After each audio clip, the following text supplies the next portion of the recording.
Right, hello everybody, and welcome to round 4 of your Super Sprint Sunday, brought to you by FRL, sponsored by Simnet, Sim Racing Gear. I'm your host, Greg, otherwise known as the Woofafa, and joining me along for this wonderful ride in the wet and damp of Imola is Jack Prentice. Welcome in, buddy. Pleasure to be here as always. Thank you very much. I'm looking forward to this. It's, I think, one of the classic tracks that we go to. And it's great to see it on this season's calendar. There's a couple of added challenges as well with the weather being what it is, with slightly wet, ranging through to the heavy rain that we might be expecting later on. And with 3 classes all out there and nearly 40 cars, it promises to be pretty chaotic. Yeah, absolutely does. I mean, I was just saying to you before, I think that pit lane exit has become a bit of a menace, especially when we get into race trim. Most of the time, don't think most people usually race Imola in the wet, and this Aqua Minerale section we've just seen Heyman's come through now is a devil at the best of times, and with a bit of added wetness added to the mix, that breaking point is going to be ever the more guessable. But we have your Super Sprint Sunday format ready and raring to go. If you're new to us here, we're going to, in a few minutes, we're going to go into a sprint quali format, one shot. So what that means is they're going to go out for 15 minutes. But each driver is only allowed to do 1 flying lap, so they can choose whatever time they want within that 15 minutes to go out. Obviously, it'll be quite key, considering the weather, getting wetter or drier. We'll wait to see when it rolls around into the next session, and that will set the grid for race 1. Race 1 is a 20-minute sprint. No pit stops required unless you are damaged. And then what that will do will then set the grid for the 40-minute sprint that follows immediately after.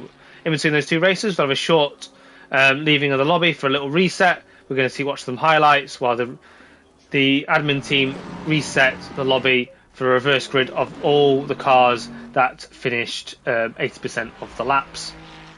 And all of those that didn't will start from the very back.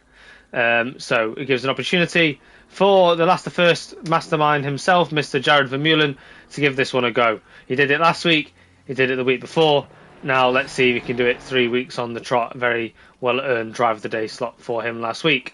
But as we're about to count down for quali, and we're going to try and get it in there as well, we're going to go to Jack to cover the standings. Yes, so we're only 3 races in so far, so this won't take much shape until sort of round 4, round 5 of the 7-round season. But we're going to go to AM first of all, and it's Joachim Bereth who is leading the standings there in the AM 51 points, the Audi car number 8. He's 6 points clear, sorry, of Dreadlock Steve, who won the feature race last time out but did not score points yet due to a 14th place finish in round number 1 of that particular one of Power Ricard. He's a point clear of Darren Townsend in the McLaren car number 9. The pink car for the Welsh driver, with Jamie Thacker in 4th, level on points with Darren Townsend. A point clear of Trevor Mendes. Trevor Mendes, one of the favourites for the AM title, will be looking to get that back on track today. He's in the McLaren car number 76. Michael Coppens, the Dutchman, is in the Ferrari. He's 6th on 43 points level with Trevor Mendes. 2 points ahead of David Fast in the McLaren. Car 187, look out for the Belgian colours on there. 5 points clear of Nicky Vates, his Belgian compatriot in the Bentley, who actually won the sprint race last time out. Did very, very well indeed, so looking forward to seeing what he can do to back that up. Finn Kruger is 9th, the Dutchman in the Ferrari, new to the championship this season, with Gerrit Smets in 10th on 34 points, a point back from Rian Kruger. They are 17 points off the top, so a lot can change. Igor Silva is 11th, the Luxembourg driver in the McLaren car number 31, ahead of Danny Felix and Darryl Mark Davis in 12th and 13th. Palaforos is in 14th, ahead of Paul Trotman, who's had a truncated start to the season on 7 points in 15th. We're going to go to Silva now, whilst I've got you. Anyway, it's Steve Desire who leads the Dutchman, again due to the championship, is he's level on points with Reinhard Serfontein, a bit of a stalwart, the South African driver of the Silver Championships. They're both on 52 points. It says a lot about Desire's consistency. The drop scores at the moment are 2nd and 7th from last time out. They're 2 points clear of Marco Lino, so we expect the Italian to do rather well in the Ferrari once again, car 68. And he is 1 point ahead of Maximilian Basler. Basler, who has started to make a name for himself in the Formula One Racing League scene. He's ahead of Mihail Chumakov, who was 1 point. He isn't. He is 1 point clear and 1 place clear of the Latvian Mihail Chumakov's in the McLaren car number 18, who is got a DSQ on there, but I wonder if that's to do with any attendance-related issues. Lee Colpitts is 6th, having missed last time out, but Mr. Consistency himself is looking to build on the 2 podiums he had last time out in class, with Luke Richings in 7th, a point behind him. He's a point clear of Serafina Gabi. We know as 2 admins follow each other, with Alexander Kalugin, the Russian, in 9th, ahead of Michel van der Waal in 10th. They're only 12 points off the top, Michel van der Waal, so very close to Silver Championship as we have now. Maximilian Mordiveg is in 11th, on 18 points ahead of Jordan Marshall, Matthew Dunn and Nikita Chepsov, all of whom have had bitty starts to the season. We're going to go to Pro, and it's no surprise to see that Jared Vermeulen is top on 62 points, having missed the opening round. His worst result so far is 2nd place at Sambor in the feature race for which he started last. Morgan Race is 2nd. He's 15 points off the lead in the Porsche car number 14, with Wouter Heijmans in 3rd, car number 717 in the red Ferrari on 43 points, level on points with Mark Limbush-Tully. The Canadian started to make waves in the Formula Racing League himself, with performances both on Sundays and on Thursdays. Vaclav Poshbajil is level on points with him in the Porsche car number 34, the consistent Czech making sense of the Porsche at long last. Alexis Evangelina follows in 6th, ahead of Jay Wazzer in 7th and Adam Sharp in 8th, who returns now to the championship. Gordon Brown is in 9th, level on points with the Yorkshireman in 8th, ahead of him with Josh Clayton, who has shown at times he can win races in Formula Racing League, in 10th.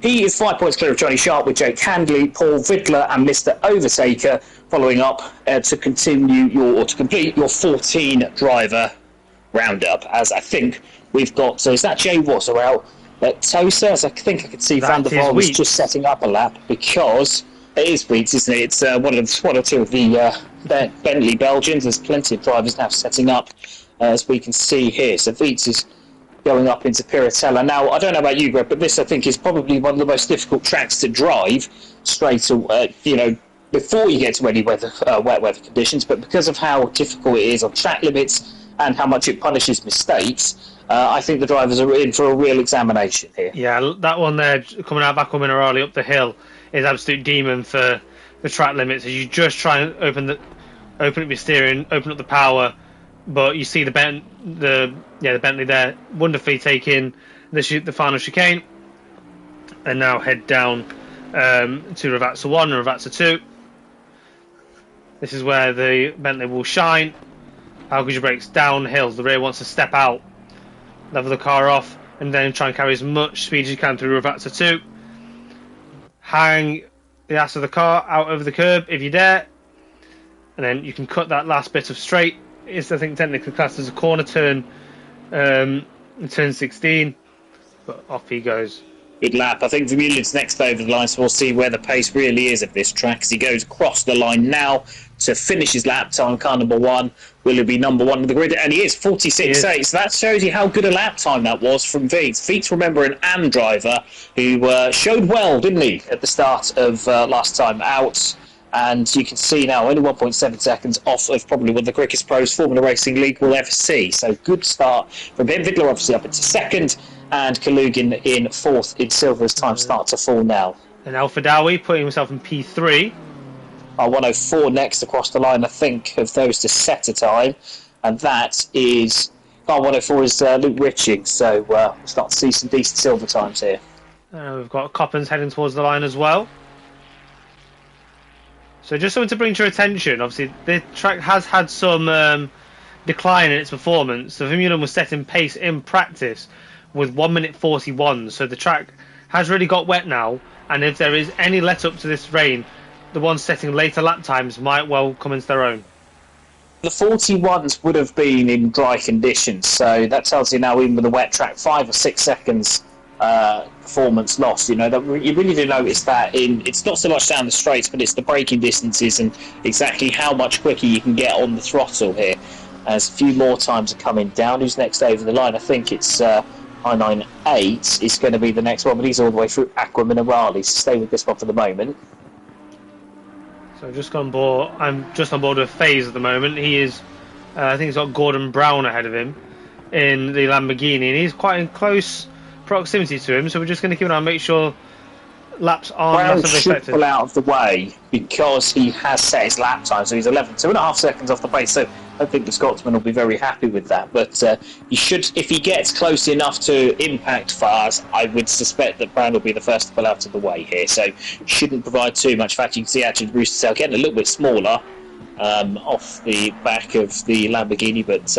Yeah, Fast looking composed, not looking stellar, but I think this is probably, if you're an AM driver, the way to go. You've got Viets and Mendes actually up at 6th. We didn't see that. I think Alfa Dowi's gone for a second lap time, though, so unfortunately, where it says he's 3rd, discount that, because he's just got above Mr. Overtaker and has just completed second lap time. So he'll be disappointed to be starting from the pit lane, at least for the first race, Alfa Dowi. Yeah, so as we mentioned prior to the qualifying, 1 lap only out. Oh, as Faze goes deep at the final turn, Ravazza won, and that's going to be an invalid lap. But qualifying over for him. Yeah, so that's going to be another one into the pit lane. Is he going to complete it? So let's see if he has invalidated or not. I believe he has done. He has. Yeah, you would have thought so, wouldn't you? So he should now stop this lap. Hit at the end of it. We've got Adam Sharp coming around Ravazza 2. The Honda might questionably be good at this circuit. Very tight handling car. He had very little success, to be honest. He had very little pace on Thursday night. Found the car pretty difficult around the lap. I think this is just him going. Yeah, just starting.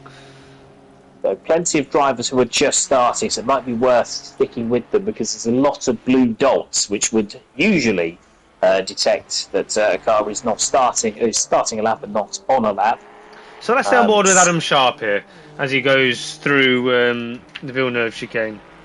You really want to attack the entrance to Villeneuve because effectively it's still an acceleration zone. Keep your car as straight as possible for the braking zone with the right hander. Bring the car back over to the outside at toe. So don't try and fall into the trap of taking a wider line because it doesn't work. You want to take the shortest line and then be early on the power. Pull the car to the left-hand side a little bit for a slightly better run through the right-handed kink into Piratella because you want to be as straight as possible here. Don't take too much curb on the inside because it'll spit you out to the outside. Track limits are a problem there. Downhill now into Aqua Minerali. Tight, just a little bit on the brakes through the first part in the wet before then keeping it in a straight line before you get on the brakes for the second tighter right-hander. Up the hill, make sure you don't run wide before then pulling the car back over to the left-hand side, brake as late as possible for Varianti Alta, but don't take too much because you've got the bumps on each of those curves. You want to make sure the car is nice and settled. Get a good drive out of there before heading down the hill into Ravazza. You've got that right-handed kink again. Try and bring the car as far to the outside as possible. You want to keep it in a straight line. Give yourself as much room as possible. Don't overdo it on the brakes there because if it's a downhill braking zone, you'll just go straight on. Get a decent exit through the Ravazza and then keep the car to the right-hand side for the shortest possible run. And I think this should stand in pretty good stead. Should get him into the top 5, I would have thought, because it looks a really good lap time. Wow! Goes top. Great lap time there for Adam Sharp. And Vermeulen, for once, is deposed. Well, that's a story, isn't it? Because the South African driver is so usually right on. I think the track's drying out, Jack. I think the track's drying out a little bit. Desair's just on top of the silver tier.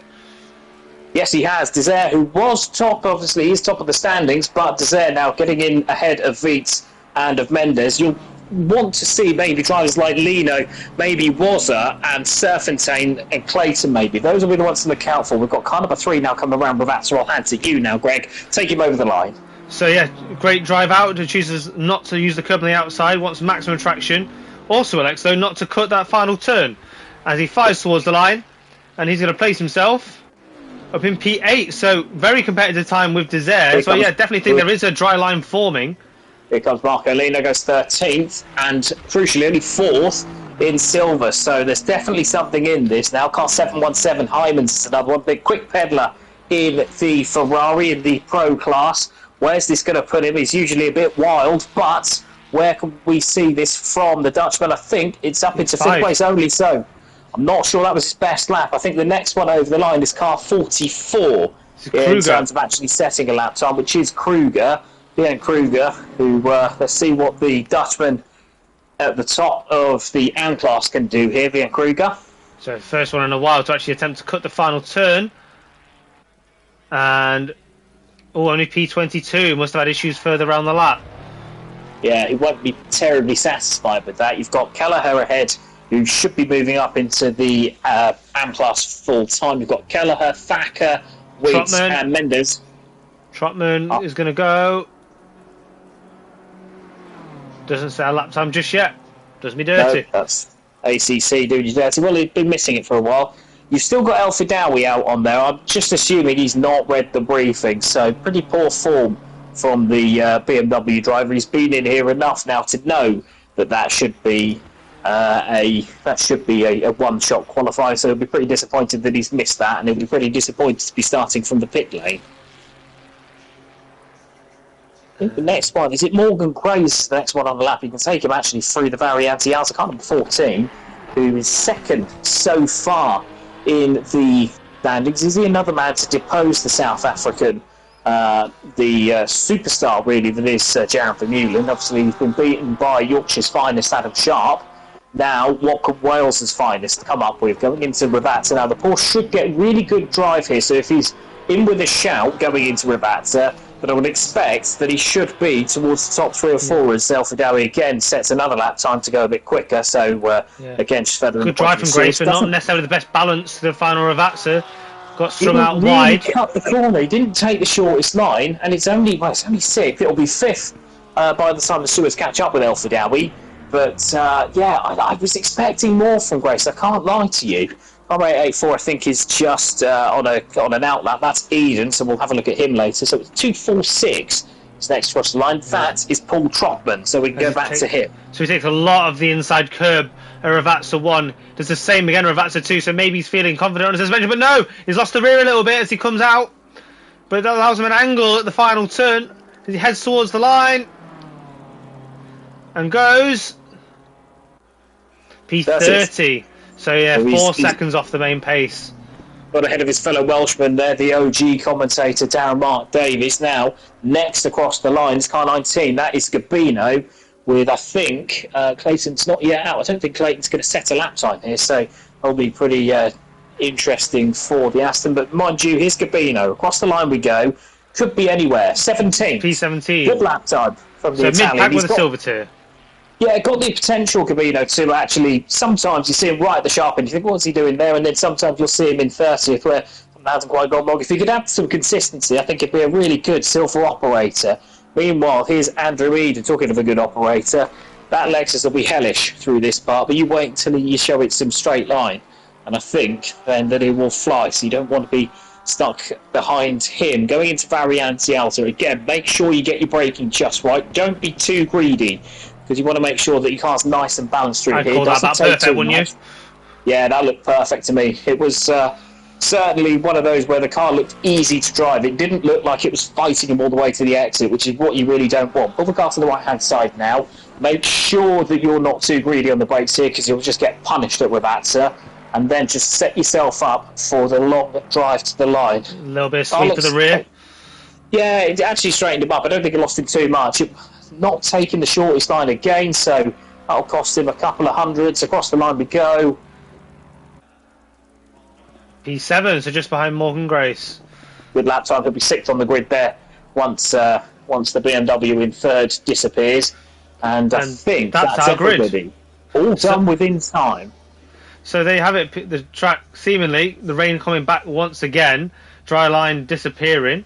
But to the surprise today that Adam Sharp has beaten Jared Vermeulen to the pole for the sprint of race 1.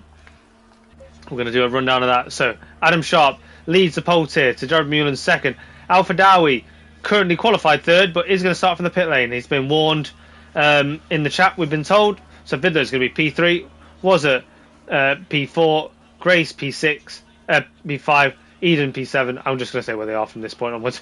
Hyman's in P8, so that's your main pro tier group. Split by Servantine is going to put Mr. Overtaker between him and 2nd place in Silver Desire in P11. Colpitts P3 in class, P12 on track.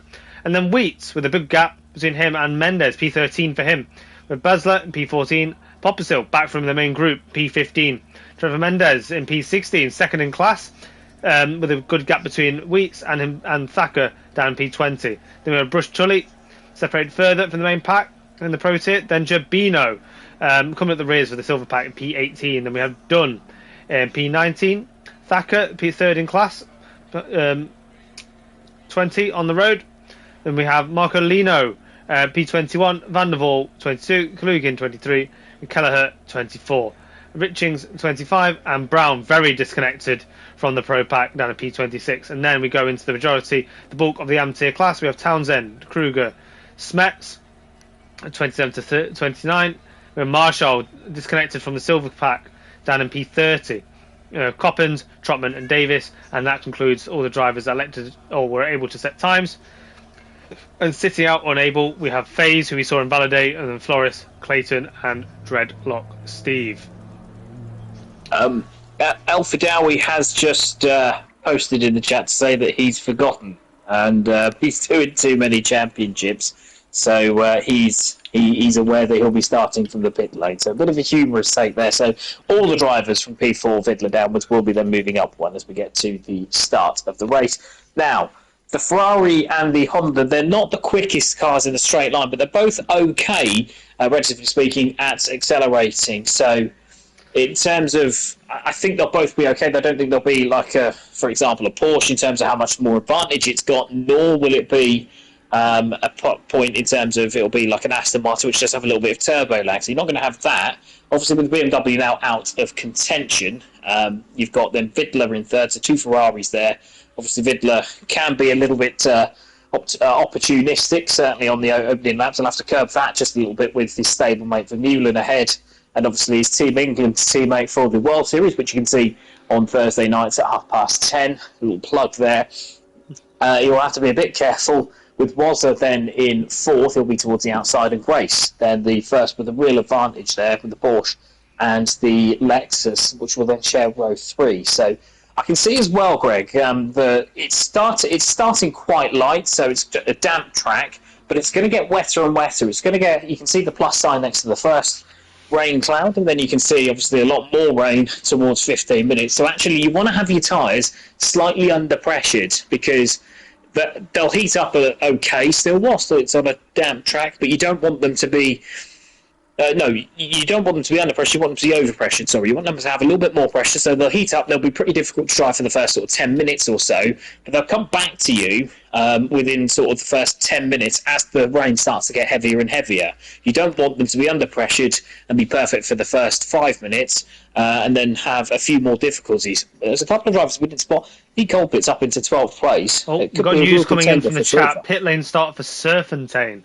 Something we've missed on stream. Serpentine all the way from P9 leading the Silver Tier is not going to start from there. He's also going to start from the pit lane, which allows Mr. Overtaker to rejoin the Pro Pack, and Nazaire is going to lead off the Silver Tier for this race. Well, at least El Fidawi's not the only one then. So it's... Yeah, so you've got two drivers then in the top 10. One in Serpentine who's been around a lot. Was that a multiple start as well, or is that for some discipline? That might be, I think, for some disciplinary reasons. That's Power Ricard. Obviously, we did see him go bowling, didn't we? Yeah, so we just had that confirmed. It was from last week. So, yeah, that was not really a surprise, given that he did have a rather long list of victims, didn't he? He very much did, yeah. He did own up, to be fair to him. I can't knock him for owning up. But I suspect there that 9th place, whilst he's pole in silver, that now goes to Desire, who'll go from 9th, and obviously Colpitts, who'll go from... We haven't spoken much about Colpitts, have we? But Mr. Consistency he is. He was second in both races last week. He's then really had a couple of slightly poor ones, which weren't really his fault. The only times he's finished sort of outside that top 6 was at Zandvoort when he was spun around a little bit. So I expect good things from Colpitts in 12th as well. So two drivers you can see there in the top 10 of the pits. No one else started from the pits. And look out for Josh Clayton, currently 36, and see what he can do in terms of coming through the field. So we're just a reminder that obviously Mr. Overtaker did run out of fuel last week. Hopefully doesn't befall that same fate this week. So we're focusing on Adam Sharp as we slowly creep towards the line here. The rest of the drivers just coming around Ravazza 2. Now, Jack, would you prefer inside or outside for this start here? Inside. Inside. Inside. You can, if you're ahead going into the corner on the inside, you can really claim it. You just got to make sure that you're sensible enough on your brakes. I'd always want the inside going into Tamburello here. So we're about to go. Just a few more bit further to the timing bridge. All cars now found their way onto the pit straight, and we are go. And it does look like Sharp has had a good run at the start, but now Vermeulen with the outside line is going to get hurried out a little bit. Sharp is slowly drifting across. Can he hold it all for himself? He can, and Vermeulen does just about to keep that place from Vidler at the start, but he's come back. He's found a really promising line from the outside of the first chicane into Villeneuve, and looks like Sharp being a bit tentative away from the curb initially. Has to defend the inside of Tozer. Will this give Vermeulen a run up the hill? Tries to run his nose around the outside, and he gets himself on the curb, potentially affecting traction. Vidler just starting to drop back. Vermeulen right on the back of the Honda of Adam Sharp. This is relentless pressure for the opening lap. All cars seem to be good and going. We haven't seen any yellow flags just yet. But if Sharp can keep up and hold on to this for a little while, maybe just encourage Vermeulen to drop back a little bit. But it doesn't look like it just yet. That's a great run through Acqua Minerale. But now here comes Vermeulen. Will he make a move into the second chicane? No, not straight, not quite long enough. So the Honda, not the easiest car to drive. I think he's done really well to sort of get ahead and lay claim to turn number one. That was crucial because it means that effectively he is the corner. So for Vermeulen, who's going to have to wait really until he gets down the end of the straight that we've got coming up, he's going to have to time his run out of Rivazza perfectly, because the Ferrari there, not the fastest in the straight line, but his car does look an awful lot more aggressive in terms of its body language. So Sharp might have to go to the inside here. Honda, not the easiest cars to control at the best of times around here, so he's in for a really tough race. But you would say that the Honda's power, it's not letting him down so far, is it? Because certainly out of Rivazza, I fancied that Vermeulen might have a little bit more of a run there. There may be some different wing levels, which might explain why the Honda doesn't look so sharp through the first couple of corners, but at the moment he's quick where he needs to be. So I've just picked up Mr. Overtaker, really harrying Eden. Two cars with phenomenal top speed. Only so many places on this track that can really take advantage of that. But here we go, Mr. Overtaker to the outside of Andrew Eden and the Lexus. Can he make it around without touching? He's got him side by side on the exit, but he has to have to find the outside once again as he goes around the top of the hill. So as they approach Piratella, around the outside, and he gets harried out over the curb. Gets a bit of a slip of the rear. Yeah, he was always going to be able to turf him out there. As long as he was up the inside of Piratella, which Lexus always gives you a chance of, he was always going to turf him out at Piratella towards there. Meanwhile, the lead is now, well, it's 0.2 of a second back from Sharp and Vermeulen. Vermeulen is still all over the back of him, as you would probably expect, but Vidler was starting to climb over the back of Vermeulen going through Acqua Minerale, but has had a bit of a poor chicane at Variante Alta. So Sharp now has to basically rinse and repeat for 10, 11, 12 times that run out of Rivazza. Looking okay so far, but now he might have to break the toe. It depends on how quickly he's able to get down that straight, but he might just have to break the toe. Although at the moment, you'd have to say that the Honda again not letting him down out of Rivazza. As long as he can keep the rear tyres for 20 minutes or so, which is all you need to do, then he should have a real chance of holding on and winning the race. But Vermeulen, ever the presence, I think, behind, isn't he? He's just got a bit of that aura behind. He looks so much more aggressive over the curbs. Obviously, you can't really pass through Tamburello, so Sharp has to defend to the inside. Vermeulen trying to dive it into the Villeneuve chicane. Definitely shows his nose. Sharp goes defensive, takes the inside for the second part, and gets himself all the way over to the curb, but then gets a little bit of a slip on the curb, and now he's dropped back a little bit. He's invited Vidler in. Vermeulen tries to go round the outside.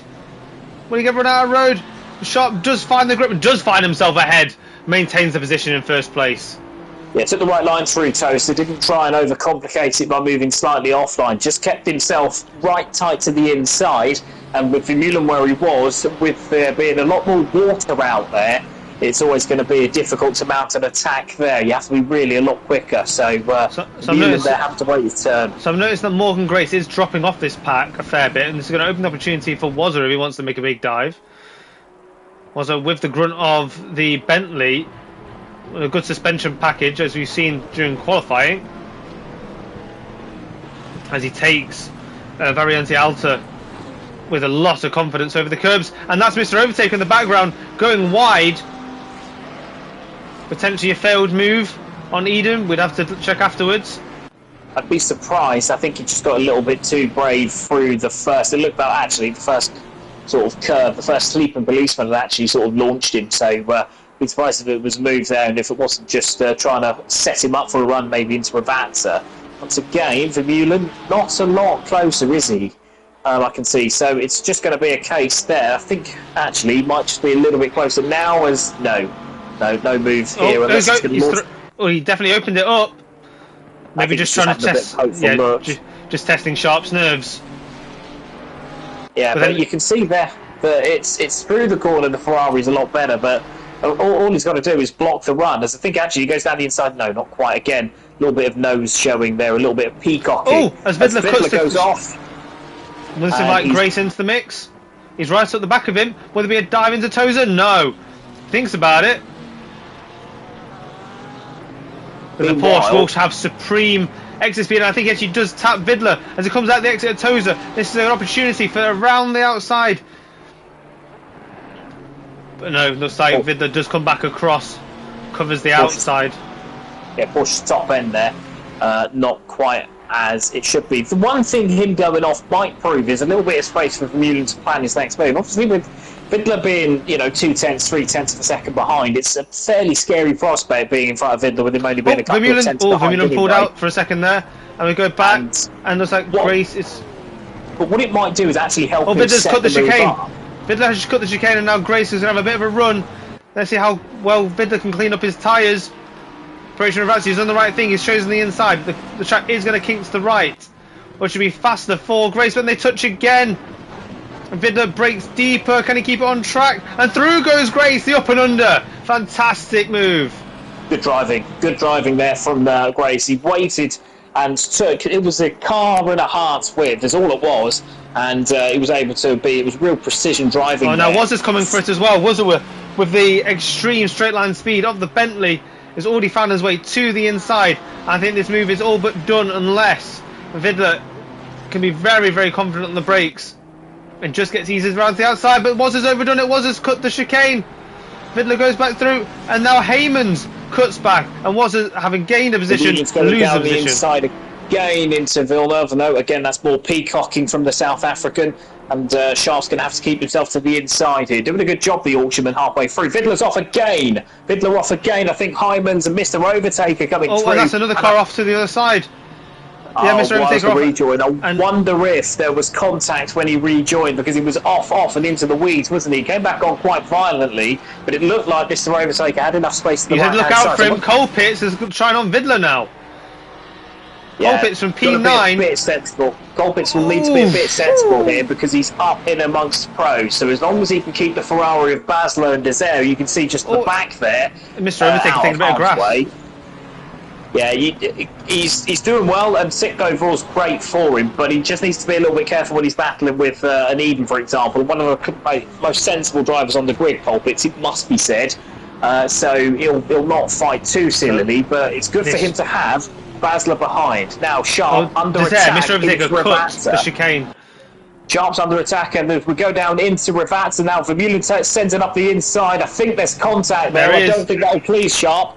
Now going through the second part of Ravatza, we'll see how that one goes, but Vermeulen sent it from fairway back, got it stopped on the brakes, you have to say, but I think he's letting him by. Sharp now coming fast. I don't know if he is letting him by. I'd be surprised, because he's not exactly giving it up easy. So they're side by side going into Tamburello. Now the Honda might be a bit braver on the brakes, but no, I think Vermeulen's got him. But unfortunately for the Yorkshireman, his hold on first place has been broken. We'll see if there's any ramifications there, because there was contact, and Sharp did leave more than enough room for the car on the inside. But we'll see if Vermeulen can now make good and escape, and try and see if he can negate anything that might come his way. Eden a little bit deep into the Villeneuve chicane. That's allowed him to go off, and Basler behind hasn't gone off, and he's through, as is Mr. Overtaker. Oh! I've been sent... Who will looking out that's in the pit? Oh, I've been kicked. I've been kicked. Then welcome to Radio FRL then in that case. So we're currently looking at the battle for the lead, where I think that's being resolved by Vermeulen and Sharp. I say we're looking, you're not looking at it. Now, and Andrew Eden is just, but he's dropped a couple of positions. He was a couple of tenths behind Colpitts, but having gone off, he's now dropped to 9th position, with Desert now all behind him. But this is good news for Basler and for Colpitts. Colpitts now in 6th position, leading the silver class, ahead of Basler, who is in 7th and 2nd in silver. We haven't mentioned the AM class, because Weeds and Mendes started only a couple of positions apart. Weeds remains in 11th, the Bentley driver, having a second stellar lead, stellar performance for the AM class in race number 1. He's up in 11th and holding his own, where Mendes has dropped to 17th. Still doing a good job. He's still got plenty of silvers behind him, but Mendes only in 17th for the AM class. Under attack now, as I think, who's that? I think he's just gone past that. The AMG have done. Yes, he has got past the silver, so good move there. Don't worry about that, Greg. I know you're just back in.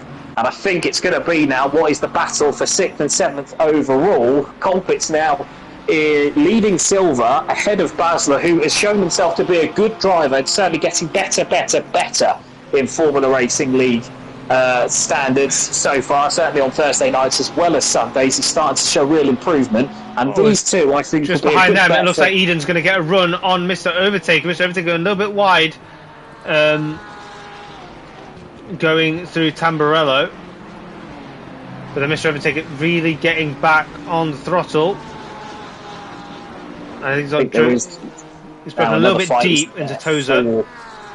I was saying that there was another fight for third, but it isn't really. It's 8 tenths, which looked a lot bigger than what it actually is. So we've been at Piratella to go. Hyman's now on the back of Grace. The Porsche does have one big advantage in terms of traction, so all he's got to do is a little bit further back. We've got Gibino on Dunn in the Mercedes going into Piratella on the inside. Mercedes run out wide. I think just broke not quite early enough, and now he's under attack from the Ferrari behind, and that is Gibino. And he might have another Ferrari. A couple of laps for Dunn, because whilst you were on your enforced hiatus, he was up into 13th, 14th. Where if you look, Jay has dropped down. Horrible race. Jay was on what promised to be an awful lot more, but Dunn was up in sort of 13th, 14th in silver, and going well in silver class. And Poppisill, slow out of the chicane, has now let Poppisill, Brush Tully going slowly. Brush Tully goes and lets Poppisill through. Is it me, or is the camera slightly better for you since you've disconnected? I don't feel like I have quite this level of camera, so there is one positive, because it does look actually a lot better through Rabat. You can see him actually going up the inside. This is Eden trying to go around the outside, almost gets sent to the grass, ducks back to the inside. He's on Basler, doesn't get it done. Desert keen on his rear, but the straight line of the Lexus has helped him out there as he comes out of Tamburello with the mid-corner speed of the Ferrari. Desert and look to carry as much pace through Villeneuve as he can.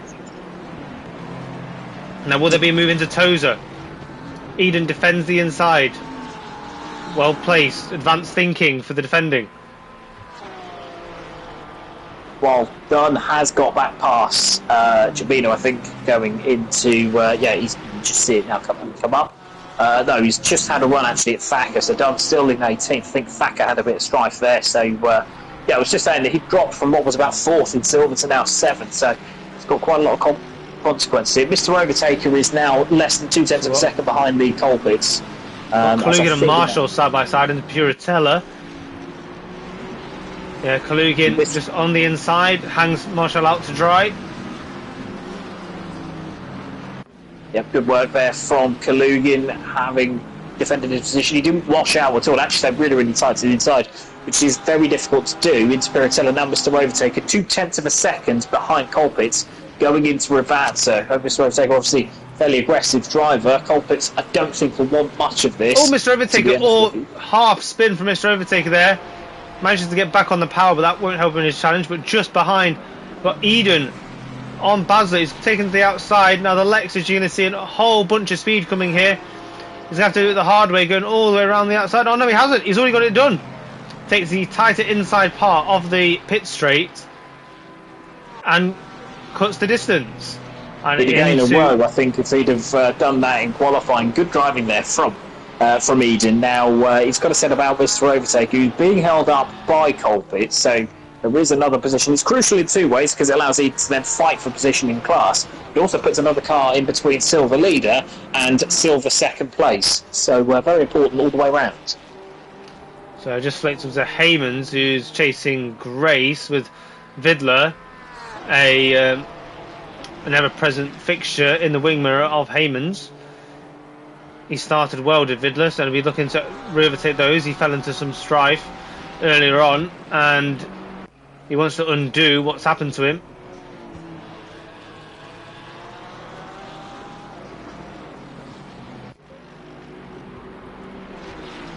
I think there's also now a battle. There's a heck of a battle there for 12th and 13th. Belzer and Brush Tully, two cars that have their various straight line strengths, don't they? But was now given Brush Tully, who's been subdued by his standards. Good going over. Go to the outside now, the Irishman. He'll find it difficult there. And Brush Tully over the curb he goes. Loses the rear on exit. Yeah, fine defence there from Brush Tully. Nothing wrong there. Walter just got a little bit too ambitious there.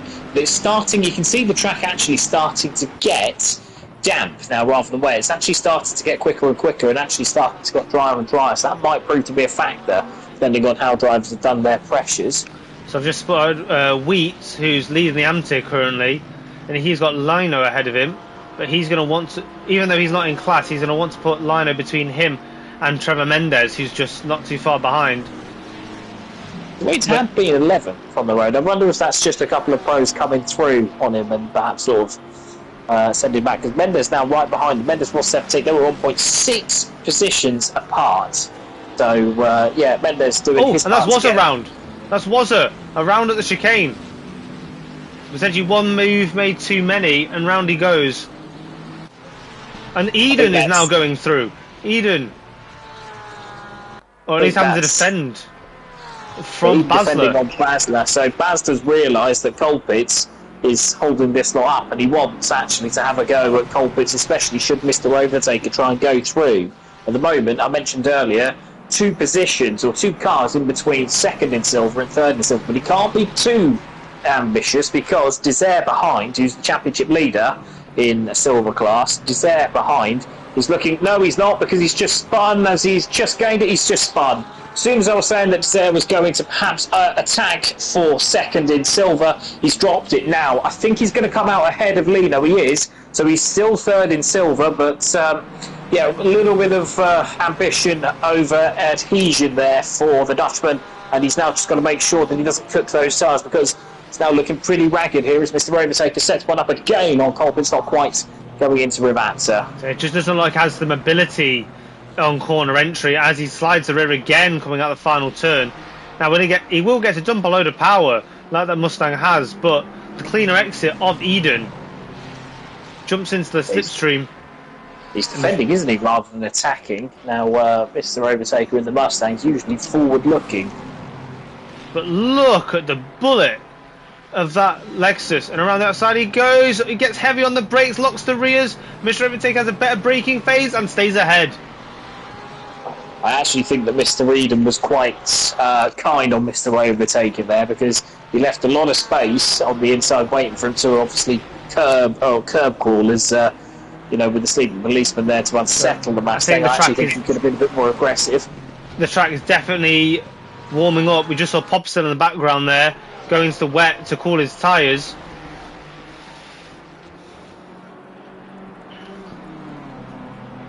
So might see some wide moves being taken, actually going wide onto the wet stuff to try and cool tyres down and find some traction. as Mr. Vega slides it around the curb. More Tokyo Drift than Italian Riviera, as he slides it around that one too. Surely there's track limits coming his way, and that one as well. I suspect that he might have tactically used one up there at Acqua Minerale, their second one. But yeah, drivers find it really difficult, aren't they, to keep the cars on track. I think those that have looked after their tyres, so you've got your Colpitts, you've got, you know, obviously your Vermeulens, and even your Sharp, to be fair, even, you know, he's 3.5 seconds off the pace, which, you know, to normal people, that's really quick. So he's doing rather well to keep those tyres. But if you look now, Hyman's dropped off the back of Grace, and I think he's got a fired up Vidler behind, which is not a position that many people want to be in going down the straight. I think he should have enough to hold him off, certainly going into this situation was very much reversed a few laps ago. It was Vidler who was chasing the pack of Grace and Haymans. Now Haymans moving in between the two of them respectively, and now he's got Vidler all over him for the final lap. I don't think he's quite close enough to really make the move unless a mistake comes, which is... He'll have to start playing silly buggers, and what I mean by that is that he'll have to start moving around and maybe sort of trying to almost feign move, really. If you're going to try and overtake from that far back, you have to really put your opponent off. So that's the only way that I see Hyman's losing this now, is if he makes a mistake or if he's put off. In terms of the field spread, you look at how much the field has spread out. So you've got Vermeula now going through the second sector now. He's going into sector number 3 through Acqua Minerale. You've got you know, drivers such as Floris and Dreadlock Steve, who are normally a bit quicker than that. They are, you know, just finished. But if you look at how much Alpha Dow is going to pay for his pit lane start, he's 33rd, and he's only overtaken 4 or 5 AM drivers in that BMW. The driver was 3rd, obviously struggling massively to make an impact, and that's where he'll be starting again, coming into race number 2 as Vermeulen heads towards Ravazza. So yeah, through Ravazza 1 and through Ravazza 2. He had a bit of a challenge earlier on. Sharp put him an absolutely incredible defence, but the problem solver took a few laps and he got it done, and over the line he goes to claim another win in FRL Super Sprint Sunday in race 1, the initial sprint, and he will start from the back of this pack in race 2. Adam Sharp with a fantastic run brings home P2 from leading. I think that's about, I reckon if you had told him P2 coming into this, he'd have taken it. Grace escaped the rest, overtook a few, and comes home P3. Haymans does see off Vidler in the end. Colpitts with a fantastic silver tier win and does see off Mr. Overtaker and Eden.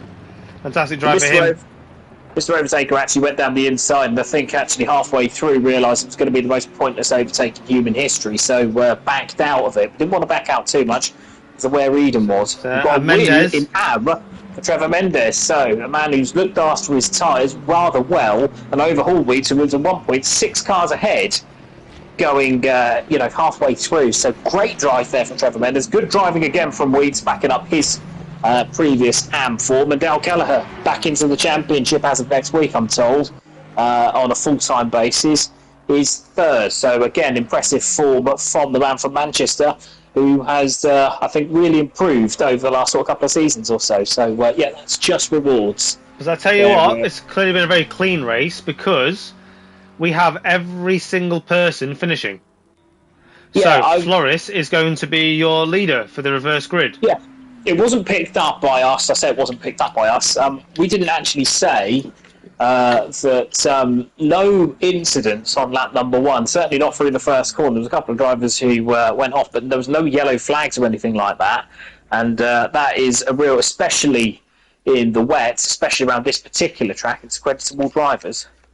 Yeah, it's a track with very few opportunities, so opportunities taken are often high risk, and despite that sort of narrative and setup, the drivers have kept it clean and very minimal incidents accrued. We did see a few banging of doors for overtakes, etc. Nothing that will draw too many of the stewards' eyes. But there you have it. There's your finishing positions. We've got Vermeulen leading Sharp, leading Grayson and Haymans, and Vidler is your top 5 in the Pro Tier. Colpitts taking a silver tier win. Mr. Overtaker couldn't get past him in the end once those positions had shaken out and settled down. Andrew Eden, who was looking at the back of that Ford for the majority of the race, in P8. Bazza takes a P2 in the silver tier, and Desire P3 in the silver. Popperzo and Brush Tully, who I believe had differing tyre approaches, finished P10 and P11. Then we have Trevor Mendez, who won the AM tier, and he led Jabino and Wheats in his tier over the line for P2 in class for Wheats. And then we have Josh Clayton, P16, Marcolino, P17, Kelleher, Richings, Marshall, Dunn, Thacker in a nice P4 for the AM tier, Townsend, P5 for the AM tier, 24th Vanderwall, Faze, Serpentine, Wazza, Brown, Kalugin, Kruger, Trotman, Alpha Dowie, who, like we said, is I think also going to start from the back again as a penalty for his overrunning in the one-shot quali. We have Smet, Coppens, Davis, Steve, and Floris, who, despite coming last, because of the format, will start on a reverse grid pole. We're just waiting for the last car to actually bring themselves back to the pits. For some reason, they're still sat out there.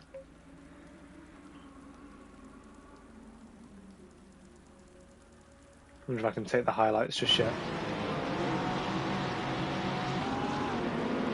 Not yet. I need Keller to come back.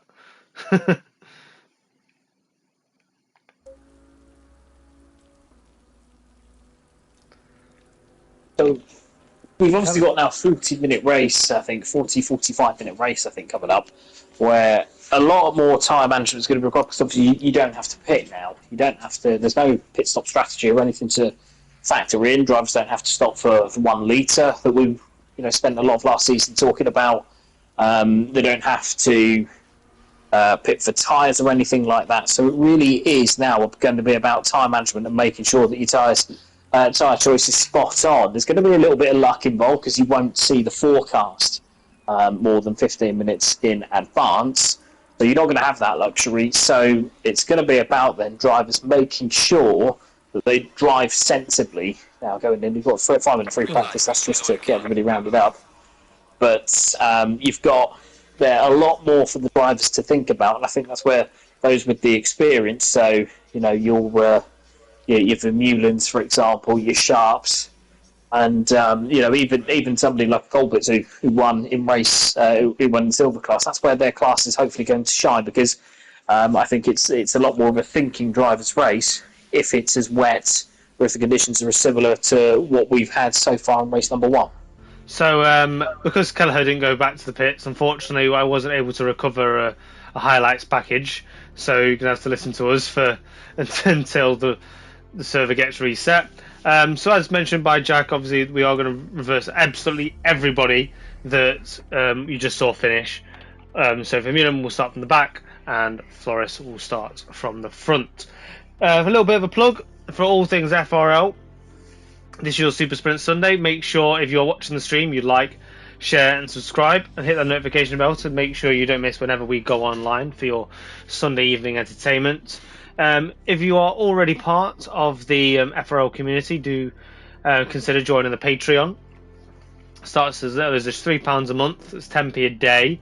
Helps keep all the lights on, helps your servers running, keeps your commentators here in the evening, and also benefits for you as well. You can get to reserve driver numbers, early access into events, and your own practice server, among many other things, especially if you start climbing the Patreon ladder.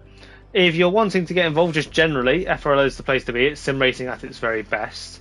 You want to make sure to drop just a comment showing your interest, and an admin will pick you up and send you a link to the Discord. And then from there, if depending on what sort of racing you want to get involved in, FRL does cover the majority of console and PC based racing games, those that are out already and ones that are soon to come out as well. So make sure you make an admin known that you want to get joined in. We do run most days of the week. We've got full shooting team, commentary for most events, as you can see if you peruse the YouTube channel here. Another thing is our sponsor. We are now sponsored by Simnet, provider of high quality racing materials and equipment. Do make sure to visit their site and upgrade your setup as where necessary. We're very thankful to have them on board. It's great to see the league progress with their support. So we are just waiting for a message to show that we are ready and raring to go.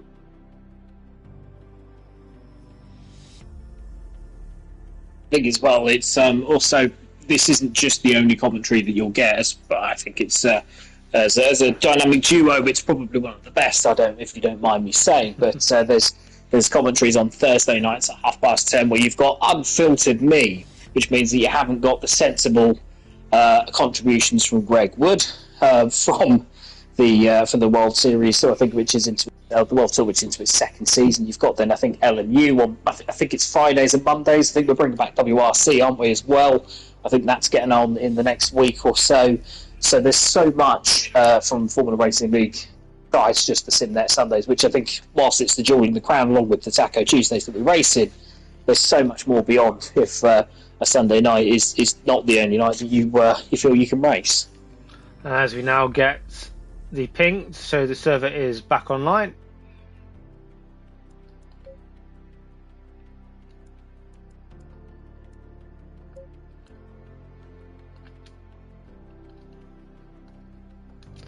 So you'll just be waiting a few minutes while we join, set up the cameras, and all the drivers rejoin. And we rejoin when it's raining with the weather forecast. Oh, it was briefly showing sunny, gone back to raining again.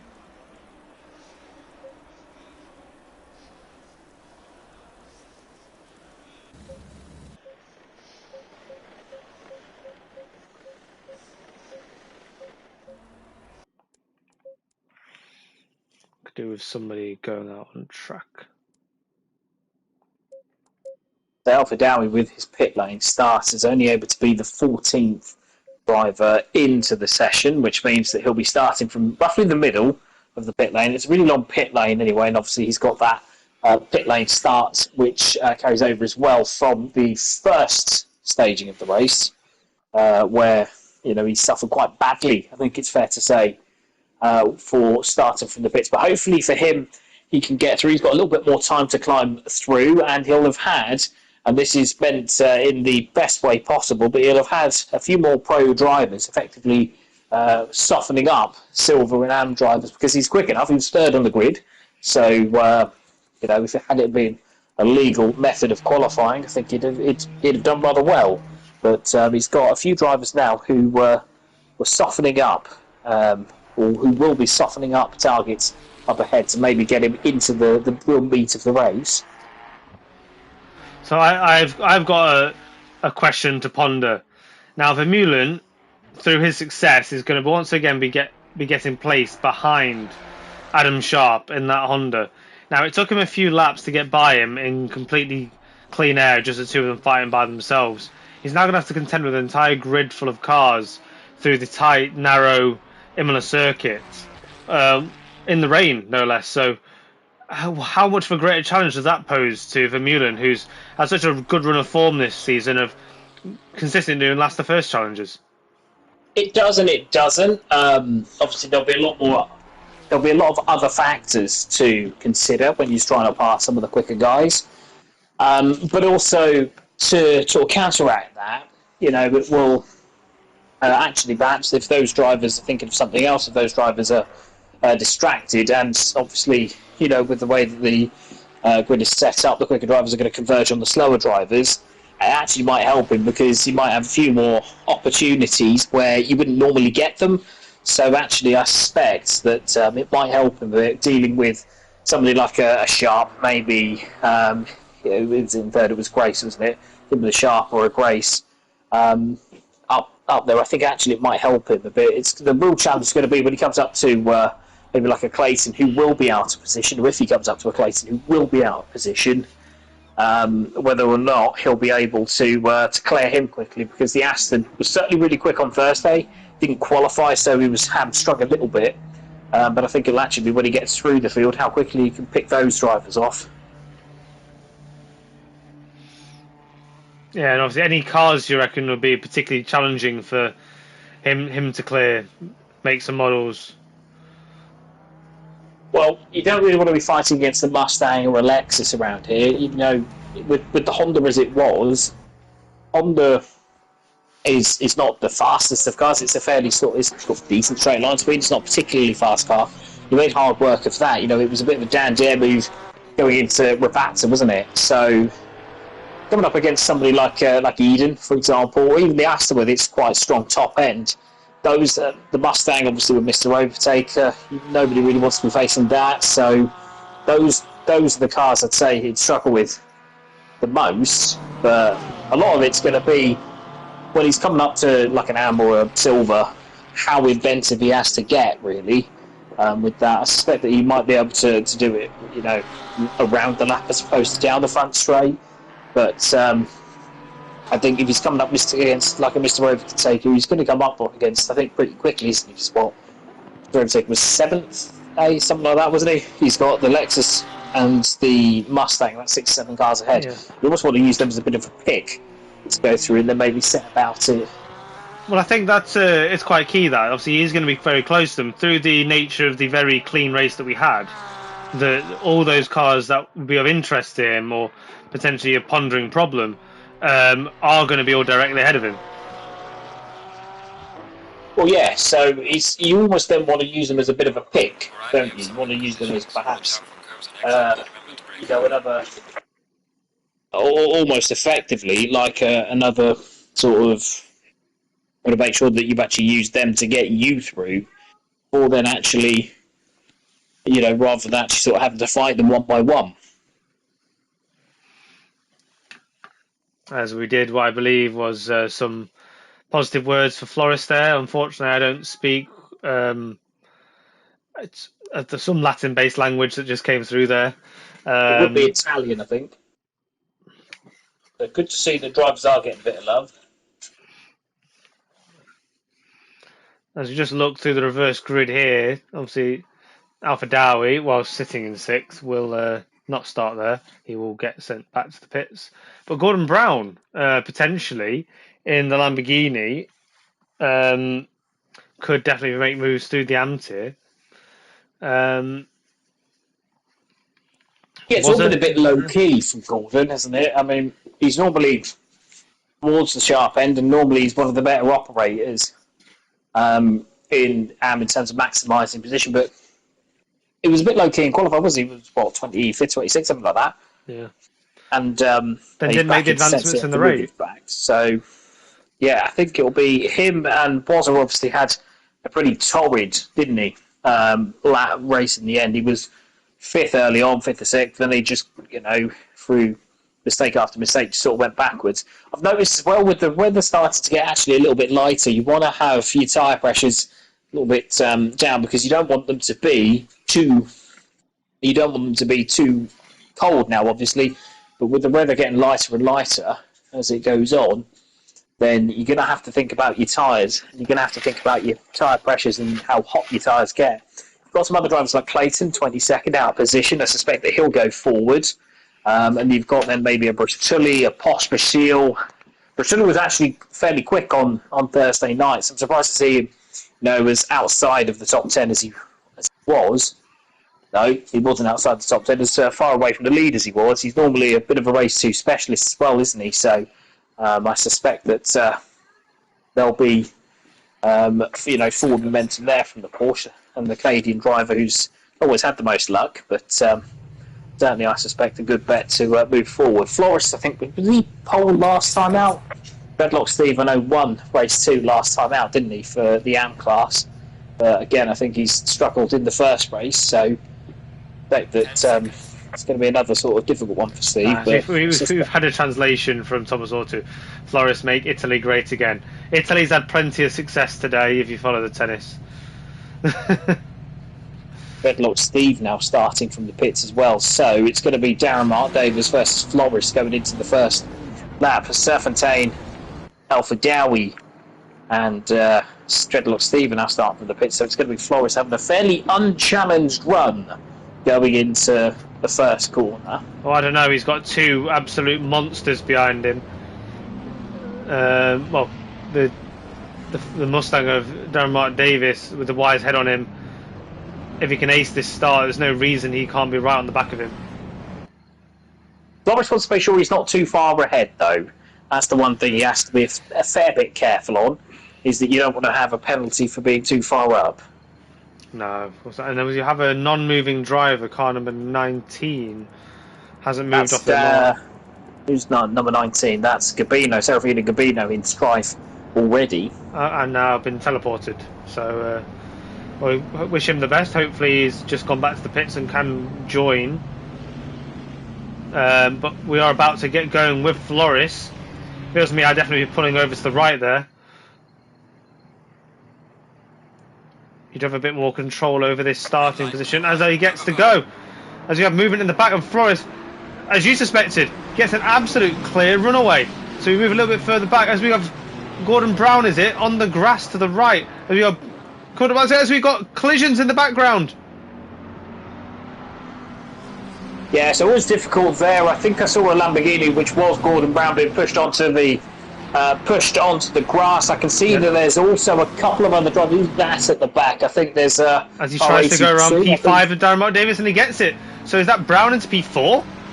So it's Kelleher and it's Wheats at the back there. They're obviously the drivers that hit problems. Yeah, Gordon Brown up into 4th now. So I would expect him to get on and go and win this. Darren Mark Davis actually had a rubbish start. I don't know what happened to him, but he was miles away from Floris, where he was 3rd on the grid. So really poor start from the Welshman, and I think that's what's contributed to a bit of causing up. Not his fault that the contact was made. I think there's a Mercedes as well. That's Smets. Was it going off, I think? Or no, maybe not Smets. Might be Marshall, perhaps, but we'll have a little look there. There was definitely a Mercedes off into Piratella. Now, Brown all the way onto the back of Kruger. Floris has held up Coppens a bit, so I suspect that the Lamborghini is going to be a real favourite to go on and win this if he can get past these three. So the Lamborghini really got on the brakes.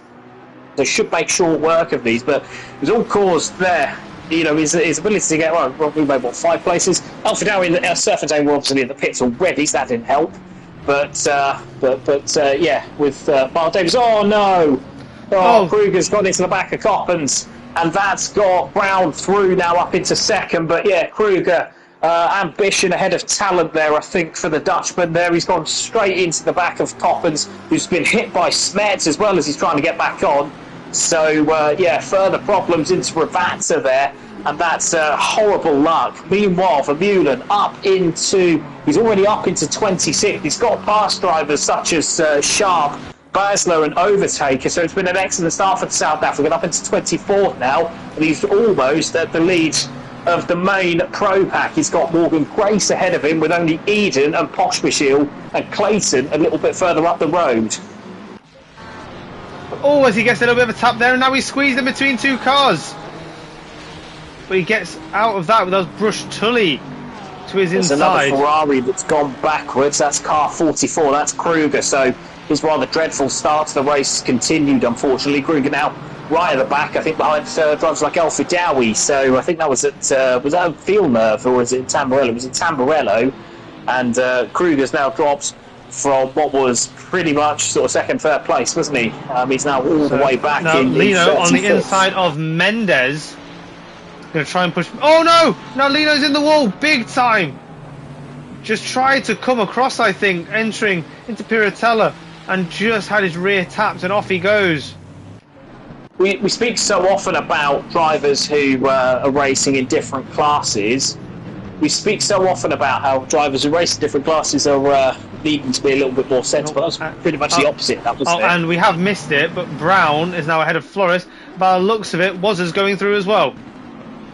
So these two will start fighting then. I think Brown obviously 1.3 now clear of Floris, isn't he? But these two will start fighting. The Bentley obviously very quick in a straight line, but Brown very good on the defence. So I think these two will then be, fighting away for the and lead. Townsend is off in between the Ravazzas. So yeah, Townsend, where's he gone now? He's got back in ahead of Gray, so he's back in sort of 17th, 18th, I think. As so on board with Van der Waal in the Ferrari, trying to go up the inside of Kalugin. Kalugin holds his nerve, gets in ahead. For the leader, Silver. So these two. Looking from memory, didn't have a bad race. I think that's Trotman.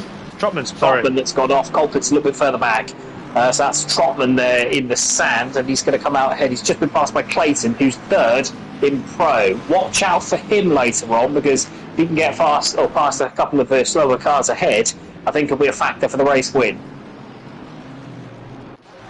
So Goes bad to worse for Townsend. He's now got Vermeulen on his inside. Vermeulen made light work of that through Tozer. Will Sharp get it as well? Yeah, Sharp was 3 or 4 places back from Vermeulen, so he's done rather well to get past drivers such as Mr. Overtaker, Brush-Tully and Hymans, especially with those being often very difficult men to pass. Townsend defends harshly. But Sharp, being sensible, saw it coming. I failed to see what he's gaining from this. All he's doing is potentially cause a bit of a roadblock block behind. He's got a right to fight, of course. Oh, as we see Davis going through on Flores, just on the exit. Varian Alta.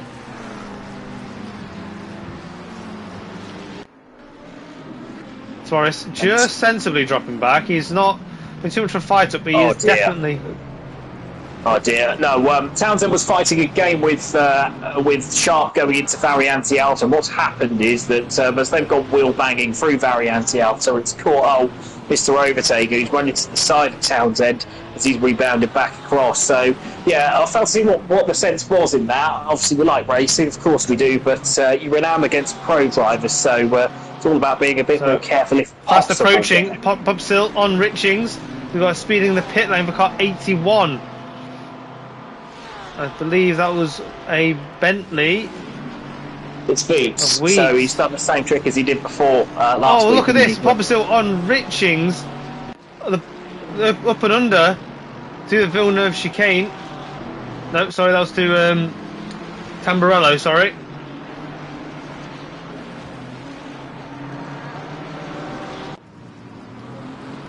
We've got Faze now on Flores. Now this is for position. Mark Davis has already taken him. He's up ahead, you can see him just in the front of your picture. Flores very much falling backwards, but he is being sensible. I think it's the right thing for him to do. If he defends minimally and only gives up positions that he has to, he'll be on for a good finish here. I actually think he's driving rather sensibly. Yes, okay, you've lost out to someone in your class, which is Davis, but given that Flores... Oh, but now Davis dropping back. I don't think that's Davis. That's a Mercedes, so it's lapped. I think it might be Smets. Oh. So yeah, no need to worry. Yeah, it's Smets. So again, strong first race. It'll be a pretty weak second race, but yeah, Flores is doing rather well here. He's got Fars behind him. Fars obviously having gone through the process that Flores is going through in terms of being fairly slow to start with, but improve through clean racing, which is what both of these drivers are doing. So Flores, we have to be fair to him. It's very difficult to be in this particular championship, but he's holding on well, it must be said. So yes, I suspect there's another positions coming for him here. I think he might have him into Tamburello here, so they're going to go side by side. I think no. Fars very early on the brakes there, but Flores, maybe Flores was a bit late, because now he's going over to Sleep Policeman. I think now Fars might just be able to set him up a little bit. But they've got to be careful. Clayton and Klugen are right behind them. What this is, though, is good news for the lead too. Waters caught Brown, though, but they're 7 seconds clear of Davis, a further 2.5 clear of Flores, who's holding up an almighty train. It goes all the way back to Dunn, doesn't it? Or Desert, certainly. Desert having a great race coming up through. He was third in silver, and he's already third. And he's taken another one. He's taking Marshall. Yeah, on the inside, coming into Peratella. Yeah, good driving from both of those. Marshall saw him coming. Marshall's still fighting it, but second time tonight we've seen him not quite respecting how off camber the top of Peratella is. But further behind, we've now got Pompasil overtaking. No, sorry, yeah. Oh, who was that? Trotman. No, that's Trotman. Trotman going. Yeah, I think it was to avoid. I do think it was to avoid, but dangerous times. Let's go back to the move at Piratella. I think Marshall had it dictated to him really where he was going to go, as I think Flores is still holding up Fars. So I suspect that this might go off in a big way if it carries on, as indeed Fars it's 2 cars go wide. Oh no, the Fars gets absolutely... I don't think that was his fault. Definitely trying to hold the brakes, I think, but now he's caused a bit of a Fars. And the driver it's affected most is Desert with that damage on. We put a bit of commentators curse on him, didn't we, Desert? But now he's obviously had quite a lot of damage, and he's now dropped to 9th place.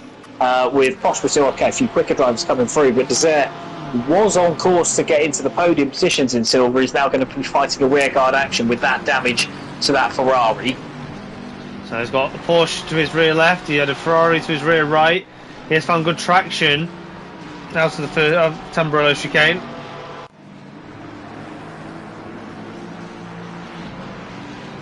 You see Dunn having to defend from Grace. Silver on Pro. Grace had a little bit of a snap there. As I think... Mueller, meanwhile, has had problems somewhere because... I've just seen him lose a position. He's dropped back to 19th, but he's behind Trotman, Hyman's, Thacker. But importantly, he's behind Adam Sharp. Sharp and Colpitts, again, two drivers who we've picked out with regards to experience. Two drivers who've done really well to get through the field. Look how far they've gone up, 20 positions each odd. And Colpitts now in 4th position, is he? 4th position, 5th position in silver, but he's 14th overall. So really good start from those two, with Vermeulen having dropped back a little bit, and Hyman's now up into 16th. So yeah, the Flying Dutchman doing a good job so far. But yeah, those two, it's something to watch out for us. I think Vermeulen's now coming past. That's a lapped car, isn't it? So he's got Trotman and Thacker ahead, with Vermeulen's not far clear of that. So I've just picked up Wazza down the pit straight. This is about as close as I've seen him. He goes to the outside where Brown sends him. Brown's hoping for the tighter inside line to serve him on the corner entry into Tamburello. Wazza's going to try and outbrake him around the outside. He does well, gets his car alongside for the second part of Tamburello, but Brown with the superior traction of the Lamborghini fires out, but then Wazza with the better line though is going to come back for Villeneuve and does jink to the inside, shows his nose for the Villeneuve chicane. But you can see no cars in the background there for them. No, so Brown didn't need to be particularly quick through Tamburello, but he effectively acted as a blocker. So he's like, okay, have the outside going through Tamburello. You'll have the inside. He does leave the back end. And I think that hard work has gone because the Lamborghini letting go on traction out of Tosa, and Wazza says, thank you very much, I'll have the lead going into Piratella, and I'll maybe rescue my race. Now, Clayton has got, I think Darren Mark Davis has hit problems because Clayton has climbed up to 3rd. Kalugin is now 4th ahead of Van der Waal, who's gone off as he going into Piratella, not quite. But yeah, Darren Mark Davis in strife, isn't he? Because that's Van der Waal, I think that's Stein Desert and Marshall ahead. So the Welshman's hitting problems somewhere. As I think, don't go side by side through Akram and Arali. That's never going to work, but it does work for Van der Waal as he climbs ahead of Jordan Marshall. Marshall's going to try and get him into the Variante Alta, so the Mercedes goes to the inside, going into Variante Alta late on the brakes. I think these two door bang, and that's going to allow Desert down the inside. Does it? No, Desert can't quite get the exit, but these two, it's only going to end one way if they continue like this, because it's just going to be, it's going to progressively ramp up and up going into Rivata. I think Van der Waal's going to have the preference to the inside, but he goes quite deep. Keeps it on track though, but now Marshall's going to have the inside for the next turn. Oh no! I think there might have been contact because the back end was very loose on Van der Waal, so I suspect they might, don't roll back, hold the brakes. But as I think now that that's been settled, I thought they might come to a rather disappointing end for one of those, and it has done.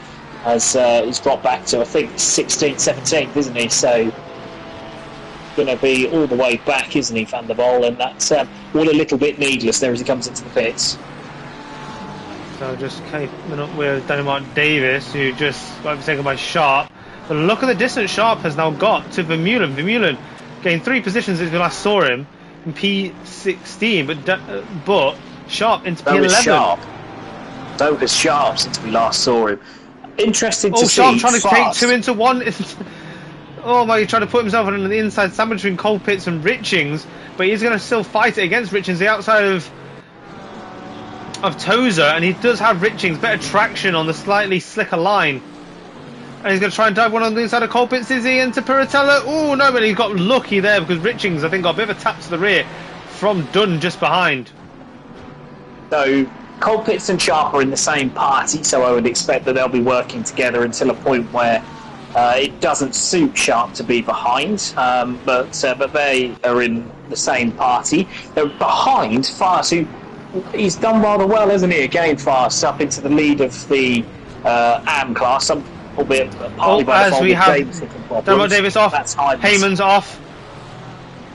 That's three. Hyman's in That's the two wall, free isn't it? places for Vermeulen. Now he's got Dunn ahead of him, but he's gone side by side with Dermot Davis. There shouldn't be a move on here into Ravazza 1. Oh no, there is. Yeah, Dunn fighting Davis there, and Davis proving to be a bit of a roadblock. But it's going to put them all the way. Well, it's going to put them onto the back of Richings, isn't it? Richings is the next victim, isn't he? As Colpit's now going to fight fast going into Tamburello. I think they're going to go side by side, are they? The BMW quite late on the brakes, but not late enough going into Tamburello. But BMW looking a little bit dog-eared at the front, isn't he? With various damage there. So I wonder if that's as a result of the early collisions at Ravazza. But I think if you're sharp, you might need to get on with this. You might need to get past both Colpitts and Fast fairly quickly, because you've got Richings as your only line of defence between you and Vermeulen, which isn't a strong defence, it must be said, and I say that with the greatest respect to Richings, but he won't fight Vermeulen too hard, I wouldn't have thought. Drive-through penalty there is for Spet, who's not a contender anyway, so they need to worry too much about that. Spet's 36th, already a lap down. So we have pretty much been following Sharp for an entire lap here on the back of Colpitts, and we've yet to see a real opportunity for him. And time is running out. Vermeulen's got clean air to the back of Richings for the time being. Colpitts goes minorly defensive. Oh, look at this for Sharp. Really late on the brakes. What a move! Incredible braking control. I think that's formation flying. It's a good move, but as I said earlier, they're both in parties together. And there was going to come a point where it wasn't going to suit Sharp being behind Colpitts much longer. So I think with those two being stablemates, I would suggest that was formation flying there. Here we go. Here's a fight for the position of the silver tier. Desire closing in on Marshall. I don't think the Ferrari has the straight line speed to challenge the Mercedes, but if he's got a good outing of the final Ravazza. It is really impressive pace from Desire despite his damage. You know, if this was without damage, it would actually be fairly sort of normal. But given the damage he's got, it looks really quite beaten up, that Ferrari, doesn't it? But then Marshall gets a bit of a flick coming out of Tamburello, and Desire looks for an opportunity to dive down the inside. There was a lot of movement there from Marshall. It was quite an unfair angle to judge it from, but Desire hangs it out over the curb and now finds himself the inside for Tozer. Can he hang this in? Keep it nice and tight, block off the exit, run it out wide. That's a fantastic piece of defensive driving as he compromised himself on the entry. But now Marshall fancies his way run back. He's got speed coming to the inside of Piratella. Is he going to do to Desire what's been done to him so many times? The outside is off camber, and Desire does take it back at least momentarily, but Desire keeps his foot in, flies in Nakamura, takes a lot of curb. Can he slow it down? Yes, he can. And Marshall gets a bit of a flick of the rear. That's such a long car, the Mercedes, to keep a hold of. No, good driving there from Desire in terms of he set the move up, didn't he, out of Villeneuve, and just kept himself to the inside. I'm surprised that it wasn't covered off as early as perhaps Marshall could have done. But yeah, Marshall obviously not at his best, is he, in terms of pace, but he's now got two pros behind him before he then has to re-engage with Colpitts, who's got Vermeulen now behind him, with Vermeulen having passed Richings recently and Fast having gone off at some point in the midst of all of that. So Vermeulen now has only one car between himself and what was his primary rival as Marshall's coming to the pits. I wonder if he's changing tyres again. Not particularly sensible, considering there is heavy rain coming later on in the race. Well, do you remember he did something, didn't he? Was it last week he did something that was not the spot? So maybe might have been Zandvoort, wasn't it? Where he did something similar, where he sort of overthought what was a rather straightforward race in terms of when he pitted. So I wonder if he's doing that trick again. Possibly. So Desire now is behind. So what's happened to? He was fighting with Marshall, so that's Marshall that's gone, isn't it? So he's got Pospisil and Sharp now coming up behind. Pospisil's pace hasn't been stellar in that Porsche. It's not really a Porsche track in terms of a lack of traction. So you've really got one or two, haven't you? So not really a Porsche track from that kind, and this isn't really Porsche conditions, is it? So Sharp now hunting down the Porsche, and they'll have to get this move done quickly because Vermeulen is all over Colpitts like an angry bee. So should be fairly straightforward for Vermeulen if Colpitts, makes it that way, which I don't see that he won't. Although, as I said, he is in the same stable as Adam Sharp, so he might try and fight on and try to see if he can hold him up for what is effectively a teammate. Yeah, so we know Vermeulen, there's no such thing as an overtaking opportunity on track. There is only overtaking and track. So we highly suspect that if he gets close enough, there might be a move into Ravazza 1 here. Yes, there is. Supreme on the brakes, takes the necessary curbing, cuts Colpitts off. Colpitts has to bail out the move. Well, that's that move done. And up ahead, Sharp has not yet cleared Popsill. Pretty sensible driving there from Colpitts, because it's not really, your race isn't really with Vermeulen. You're third in silver, and you want to keep what is at this moment in time a really impressive set of results so far. So pretty sensible drive from Colpitts. Not always what we want to see. We want to see some battling, but I think we're going to get that with Pospisil, Sharp and Vermeulen coming up. And I think further back, I think Thacker's about to get overtaken by Vidler, who I don't actually see on the timing screens. 31st. So him and Eden have had a pretty dire race, haven't they? With, you would have expected them to have come through, although you can see that Vidler has got a bit of damage on his front end, so I wonder if he's... Vidler's trying to escape Kelleher, who's on the other side of Thacker, who Thacker chooses to defend. I mean, they're not really in the same race together. He is a lap down. He doesn't have to let him by, but based on how much he's attacking him, it might be sensible. Yeah, I'm just trying to see this. So we've got then, is that car number 7 in front? Yeah, so we've got Thacker, P16, defending against P31 of who's that? Kelleher. With Kelleher. So Kelleher trying to pass, obviously, so he's on better tyres. You've got Vidler and Overtaker, and Eden. Overtaker's off and into the weeds, isn't he, at Tamburello. So Vidler then obviously must have had some pretty significant damage at some point. I know a few drivers did go rally. Vermeulen right on the back of Sharp now. Sharp unable to pass Popsisil, invite Vermeulen into the fight.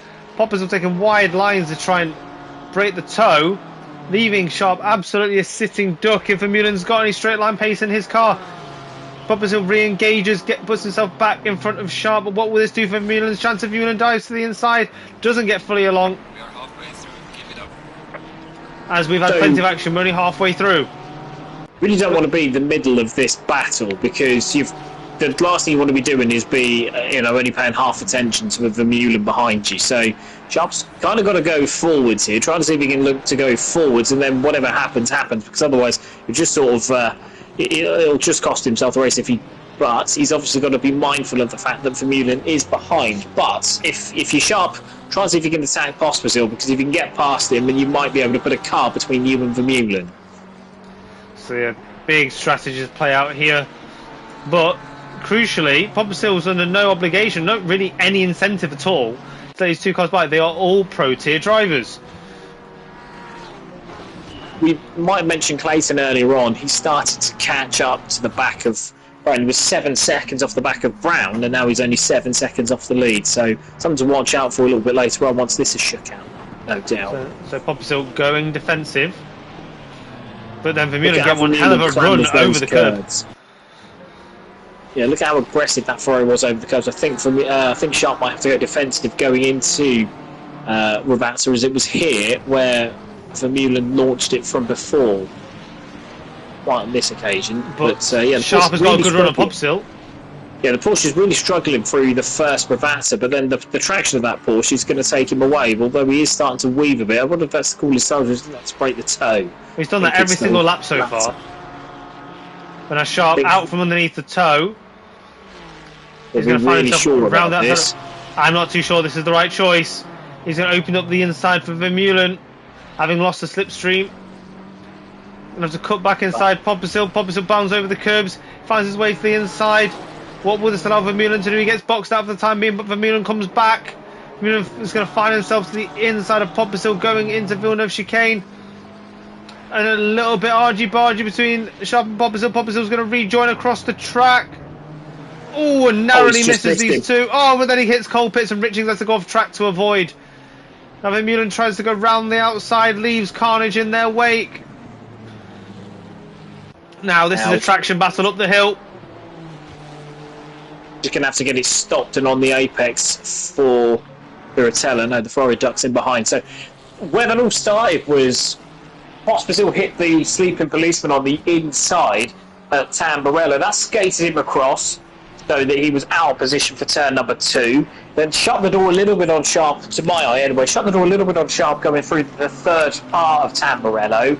But then side by side, I think he tried to turn in whilst the Honda was still there. That sent him across the track, and that's obviously Vermeulen takes a big dive, and Vermeulen's round! Vermeulen finally took too much of Variante Alta, and he span it 360 and rejoins behind Richings. A very sensible save in the end, but now he is down behind Richings in P8. So being honest, I completely missed that. I saw it just in your share screen, so I can't really offer a driver's eye explanation on that, but he's got past Vermeulen, he's got past Richings already. And yeah, I don't know whether there was a contact involved or whether he just sort of realised too late that he was going to run into the side of Adam Sharp. But yeah, he spun around, and that'll be, well, it'll probably be 3 or 4 seconds or 3 or 4 laps before he can catch that back up. Sharp now looking forward towards Desire. As we pick up the battle for P2 on the track, Clayton is finally within about 6/10 of Brown. So maybe not this lap, maybe not the next lap, but this challenge is coming. He's closed down about 5 seconds in the last 5 laps, so it's not out of the question. This could be a race win, because when I mentioned only a couple of laps ago that it was 7 seconds between Wazza and Clayton, it's still only 6.5, and obviously Clayton is now caught up to the back of Brown. So if Clayton can use the Aston Martin's top end to get past Gordon Brown, then I think he could be on for the win if he can get set about Wazza. His lap times are consistently faster than Wazza and have been consistently faster than Brown. So I think Clayton, if he gets past Brown quickly, could be the favourite for the race. He could, because with Vermeulen and Sharp both falling foul to some difficulties, it's definitely put them back in their challenge. Only just under 18 minutes left, which probably accounts for maybe another 8 laps. I'd say probably 9 laps, I would have thought. It all felt a little bit desperate from Vermeulen. It's not something we've seen very often in terms of going down the inside into Variante Alta, because he's normally a lot more switched on in terms of making his moves down there. Mind you, it might just prove to everybody else that he is human. As Brown got a Clayton on his inside as they come through Tamburello. Brown has to take a bit of the curb and the grass to try and keep control of his car, but then Clayton files all the way through. Brilliant driving from the pair of them, it must be said. With Clayton there, brave enough to go around the outside. Brown, really, you have to give credit to Brown because he left space. You didn't just wipe him out, you didn't just send him to the glue factory on the outside. He made sure that he left space for Clayton. He made sure to avoid a collision there. So we have to give credit to drivers who know when they're beaten, and I think that's important there, that we acknowledge Brown knew when he was beaten. Great driving from Clayton to go around the outside. Excellent move, but fair play to Brown, because often that's not mentioned enough. So obviously now we look to keep an eye on that gap between Clayton and Wazza. Jack's called it. He reckons that gap is going to come down rapidly and possibly challenge for the race win. So we'll pay good attention to that on the timing screen. For the time being, we're on board with Richings, who found himself on the back of Hyman's fairly quickly, but through Tozer has lost a little bit of ground. And whilst he's got Colpitts close behind him, Colpitts driving well, but with probably the most damaged car on track that's still in a competitive position. I think for Colpitts, success is being top 5 in silver. You've got Sefontaine behind you, about 5 seconds back. But if he can have a win and a 5th place, that's probably one of the better results of any silver driver's season so far. So you've got to make sure that he drives sensibly. But I think he'll be absolutely fine. But you've got Richings ahead, who's pulling away. You've got Desire and Kalugin, who are going to start fighting. It must be mentioned as well, Sharp is now catching Desire. He took a second and a half out of him over the last lap or so. Vermeulen's only taken half a second out of Sharp for now. They'll start to converge because the Honda will come up against the Ferrari. The McLaren, obviously, they won't be interested in letting them through too much, even if there is obviously a desire to make sure that they do finish. But I suspect that Vermeulen and Sharp will meet again. Vermeulen's got 8/10 of him in the final sector. Sharp not very comfortable on the curbs, but Desire and Kalugin, I reckon, might be a bit of a picker, really, for both Sharp and Vermeulen. Yes, Desire, you can see, is absolutely ragging this Ferrari around, losing the rear every few spots, but keeping it absolutely planted. He's leaving absolutely nothing out there to Kalugin. You see the distance he's closing each and every corner with the speed that he's throwing in.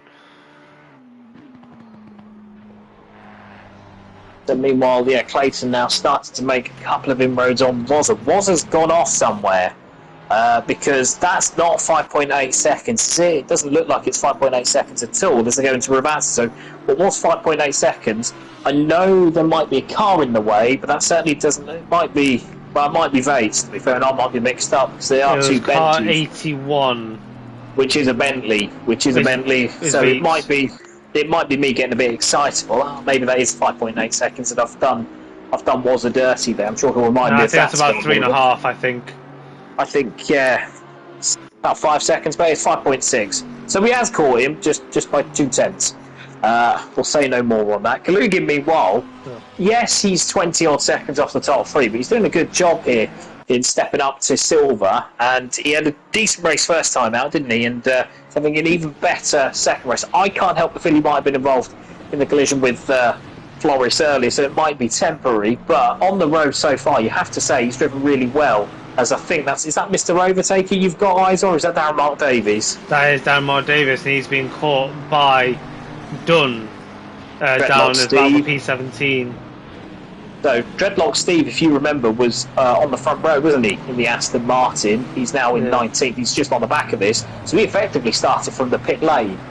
So, good driving from Dreadlock Steve to get himself up into what is fourth on the road, or fourth in class in the AM class. So, good driving there. Trevor Mendes, well, won earlier on, is fifth in AM. So this looks like it's going to come into something. Dreadlock Steve's going to go down the inside of Dunn.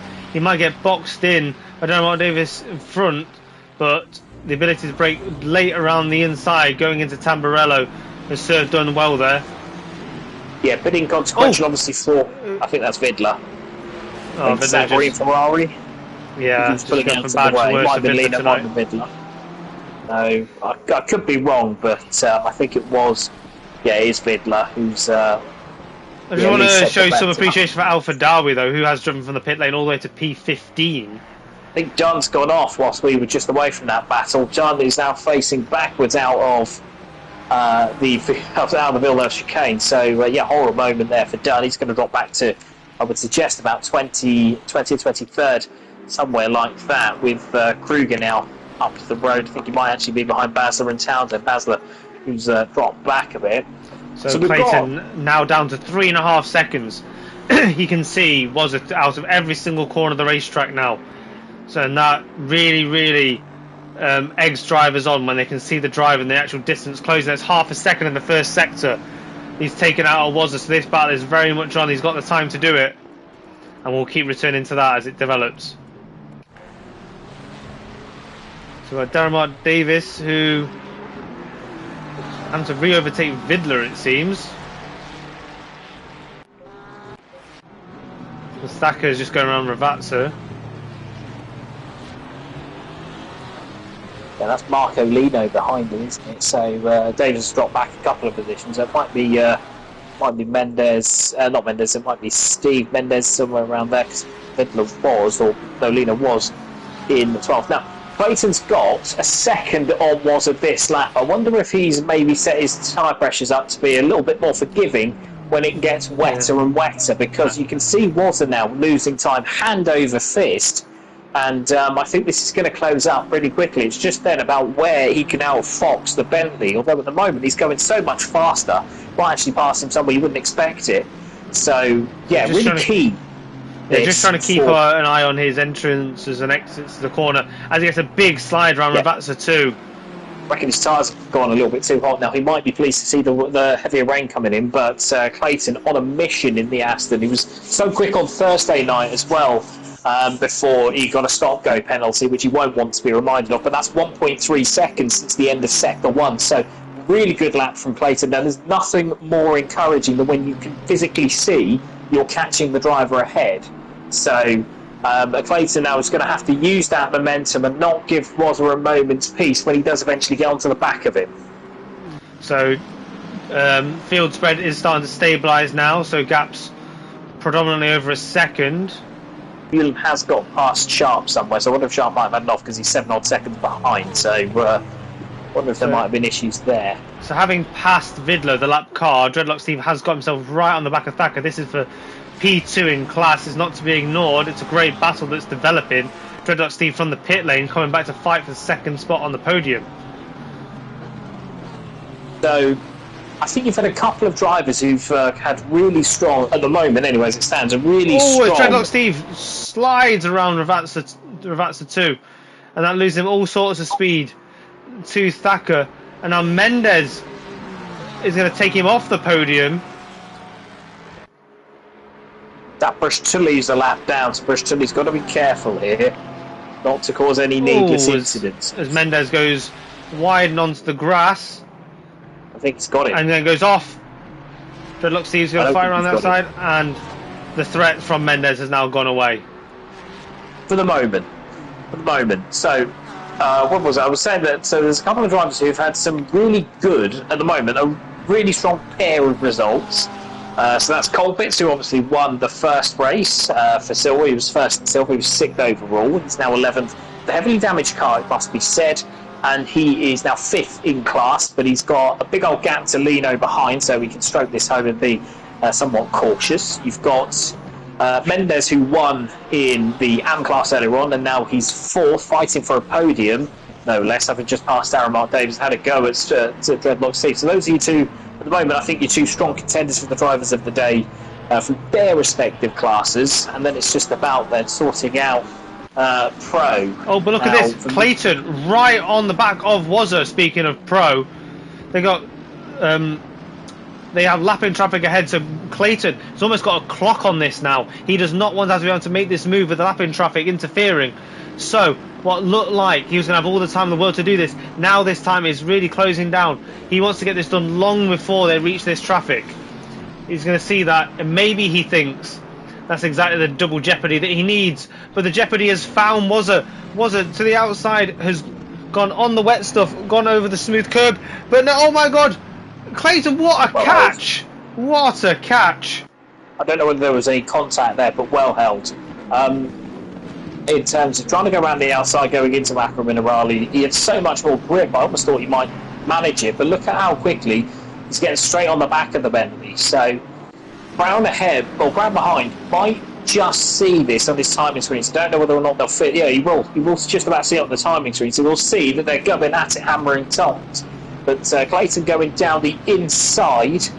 No, not quite out of that. But he's got to ace the exit now. The Bentley's really quick in a straight line, of course, we know that. But if he can ace the exit here, with the grip he's got on the brakes, I think he might just have a run going into the first corner. But will Wozzer have the slipstream from the Mercedes ahead of Smets?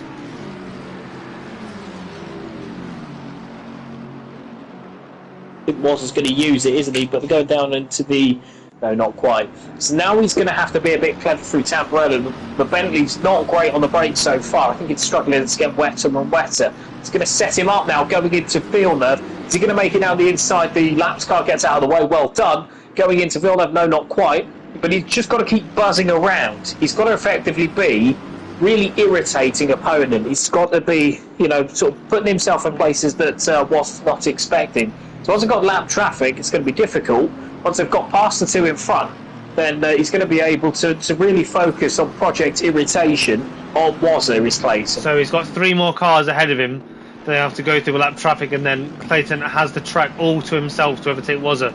But will they get through it fast enough? You have to say, pace that they are using, you have to say it's a real possibility, don't you? It's just now about where Project Irritation might come in. Obviously, Wazza's the first to hit this traffic, so he's always going to be at a disadvantage. So, bit safer Wazza over the curbs. Clayton attacks it because he knows he can follow Wazza that little bit nicer, whereas Wazza's now following much slower cars. I think that's Floris they're coming on to the back of, and down the inside. That's one overtake. What about Clayton? Has he got through as well? Yes, because Floris has gone off. So net gain there again for Clayton. Floris is having a mare in the background. Of course, isn't he just about? But so this is going to be where Clayton has got to get the move set up. I don't think he'll ever make the move into Tamburello. The Bentley's too fast. But you'd say, 3 laps to go? 3 laps to go, there or thereabouts. So I would suggest that this is where Clayton's Project Irritation's got to come to fruition, because the Bentley not looking very secure on its own. There was an Aston off from Tamburello there. Deadlock Steve, I think it was. Deadlock Steve, so he's dropped out of the running for a podium. Yeah, he's dropped all the way back. So and it's Thacker and Mendes now going for second in class, whilst Fast is holding on to what is a magnificent win at the moment. Fast, so it's starting to get handy, isn't he? He is, and obviously he's doing very well to not get too over ego with how he's dealing with the pro tier drivers as well, who are naturally overtaking him. I think that's a real key thing when you're in the lower class. Is we've mentioned it before. We've spoken about it so many times, haven't we? Sorry about that. Dropping things, but we've spoken about it so many times about how you've got to race sensibly when it comes to in a multi-class racing, as this effectively is. And I think Fast has really raced sensibly. He's obviously just let Grace go through, isn't he? So really clever stuff from the AM driver, where he's got a 10-second window back. So sensible stuff all round. Speaking of sensible, Clayton's got a really good run, hasn't he, coming out of Variante Alta, so we can try and maybe put the fighters on Wazza. There's no one in between. Well, he is having to come from quite far back. It was a good run, but he was quite far back when he achieved it. So again, it's Project Irritation, isn't it? Going into maybe Tamburello. Bentley actually had a better line through the second Rivazza there. Bentley actually a lot more over the curve, so actually he'll have a better run, because it looked like Clayton just sort of, I don't know, had a little bit of understeer. And so actually, I've just picked up the battle for P3 in the silver tier. We've got Serpentine catching Richings towards the latter stages of the race. Richings, who has done well to maintain, but he sort of let the pros pass and maintained his silver tier positioning.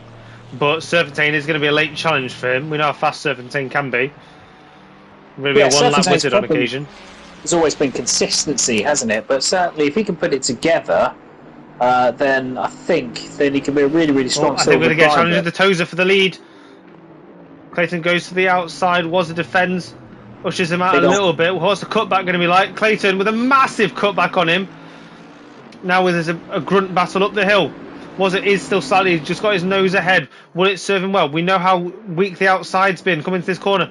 Clayton dives deep, but then gets wide, goes onto the curb, does manage to hold it, comes back, and Wazza just knew what his car's capabilities were and stuck to it and retained the lead. That felt like the chance, didn't it? Wazza was 9/10 of a second ahead over the line, so the Astons had a really good first sector there, and it might still be the case again, so we'll have to keep an eye on it. But that felt like the chance. If he could have got it stopped on the apex, he'd have been favourite to go into Aqua Minerale. Unfortunately, as it is, he's now got to do it all over again. But I don't think this battle's over. We've got one more lap to go, haven't we, after this? I don't think this battle's over. No, I think it's far from over. We've got the entire lap. Clayton's very much shown there's multiple opportunities for him where he can at least close. Opportunities to overtake haven't been as fortuitous, but he's got a good run out of Rivazza too. So this may not be his overtaking opportunity, but it's what he's been using for the first sector to set up his entire first sector charge. I think Trevor Mendes, meanwhile, will be putting the curse on the commentator's curse, because we said that he was having a really strong second race. He's walled it and is now in the pits, having been third in class. So as Wazza goes deep through Villeneuve, this is another opportunity for Colbitz. Wazza very smartly defends the inside. Sorry, that was Tamburello. But now forces Clayton to the outside of Villeneuve, and that's much better dealt with. What he's Now he doing took a is side. he's got slightly wide, isn't he? What he was doing was trying to turn him inside out, and effectively get him so he was on the wrong line for every part of the racetrack. Unfortunately, he's gone wide on the exit of Villeneuve, so Wazza now might just be able to defend. Although the Aston still having a good old run going up into Piratella. He thought about it. There was definitely an aggressive steering lock put in there to try and achieve something. Wazza just partially defends the inside entry into Acqua Minerale. And I'm going to try and not miss Serpentine's challenge for Richings towards the end of this lap, because he's right on the back of him. But Wazza good on the brakes? Has he slowed it down enough? Yes, he has. But not such a great part. Not such a great second part. What a run from Clayton. It's going to be all about this now. He's going to have to send it. I think Wazza will cover off the inside, so he's going to have to maybe try and... No, he's not. Maybe he'll have a little run up the inside here. Well, no, around the outside he goes. Never going to work Can he there. hold I the think speed? well defended No. from Wazza. Well defended from Wazza, and I think Wazza's going to take a deserved win here. He's had to really work for this, the Bentley driver, and he salvaged what was going to be a difficult race so far. So great drive from both of them, but a deserved winner for Jay Wazza. And Clayton, a fantastic effort to come where he came from, trying to get the position. And Gordon Brown looked for a while like he had the gap to to lead this one away. He had the starting position to really make something of this, but he's going to come home in third. I think he'll be fairly happy with that. And Vermeulen, just with a few issues coming through the pack, didn't quite get the result he wanted, but P4 is still a very strong one for him. A slight blemish into his albeit perfect record so far this season. And we've got Kalugin, who's going to come home for a win for the silver tier. He's actually going to beat Sharp to the line. So well done to him. Sharp sees off Heymans. And Desire, despite the battering of his car, is going to come over P8. And then Serpentine has got Thacker. Richings, sorry. And Richings does just see off Poppersil. He's got Grace not too far behind him. Two Porsches equally damaged. Bas is going to come through to win the AM class, isn't he? So as we have good. Clayton in the comments, what do I have to do to win a race? Oh, not go off at Piratella. Don't speed in the pits. Be another one. As we got coming towards the line, we've got Dunn on Davis coming into Ravazza 1 right now. But no, Damar Davis has gone deep. He's on the curb, and that is done through on the final corner.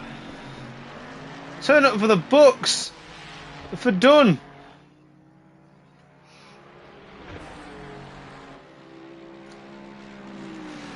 And what a great run that was. I think that's the last over. I think, yeah, Brown's doing some overtime, isn't he? So, going to think about driver of the day now, and I'm going to make a couple of nominations. It might seem a little bit left field. I'll leave the last one. I'll leave the AM to you, given I put the curse on all AM drivers.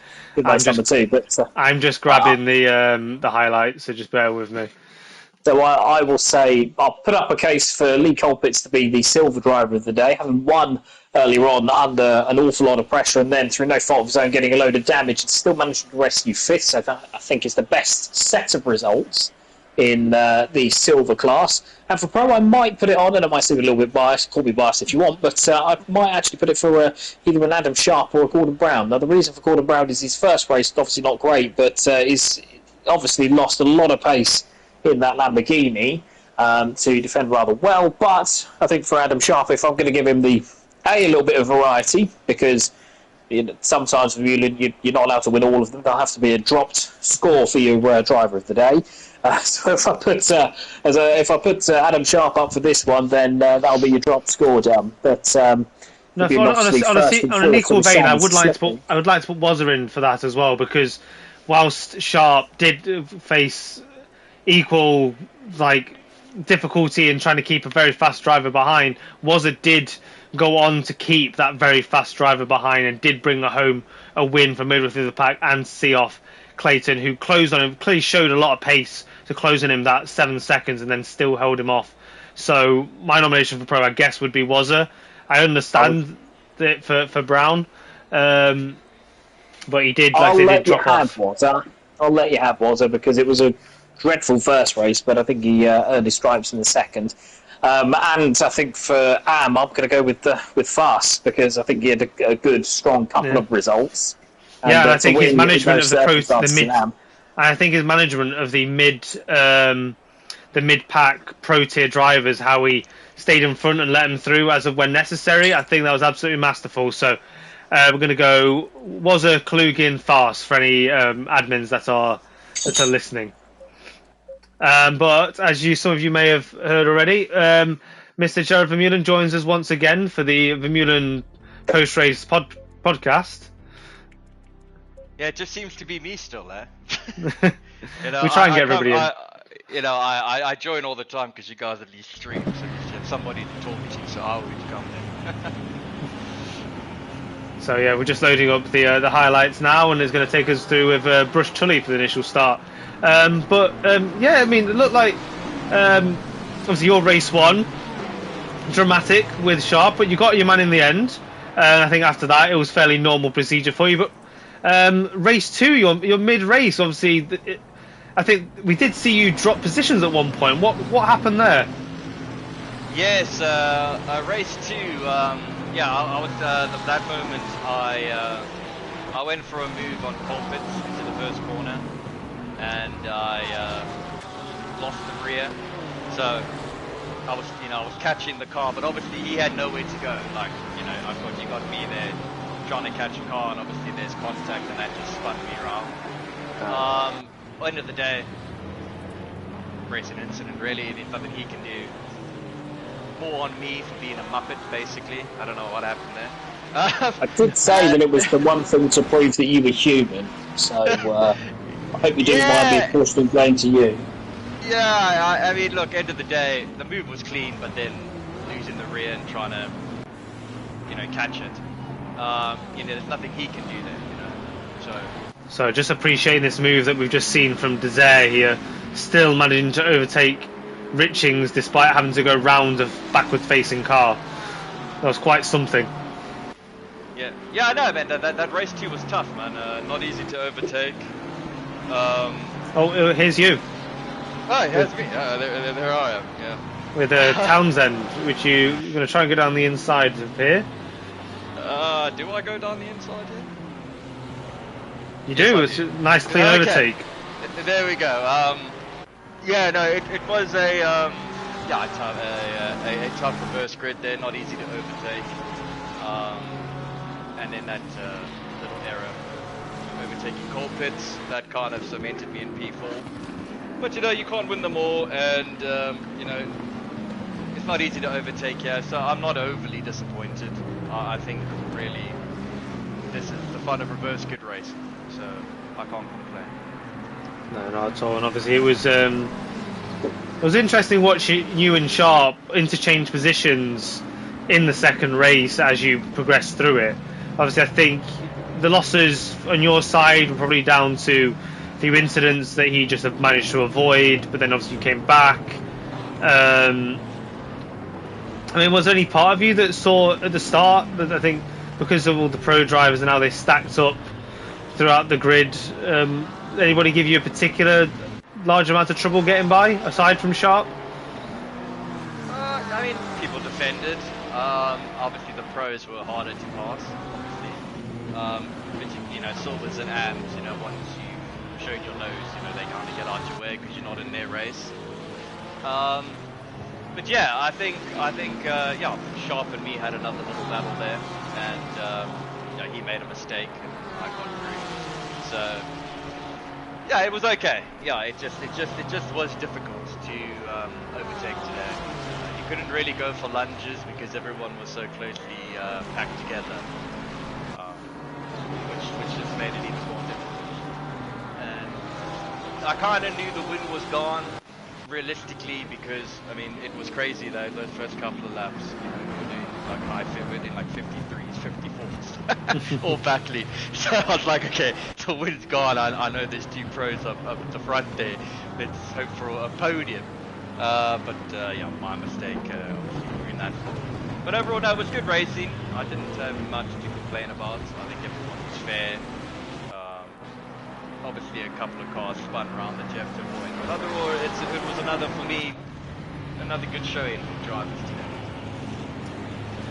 Yeah, I mean, obviously Imola as well, dramatically difficult, poses its own challenge regardless of weather, regardless of reverse grid racing drivers.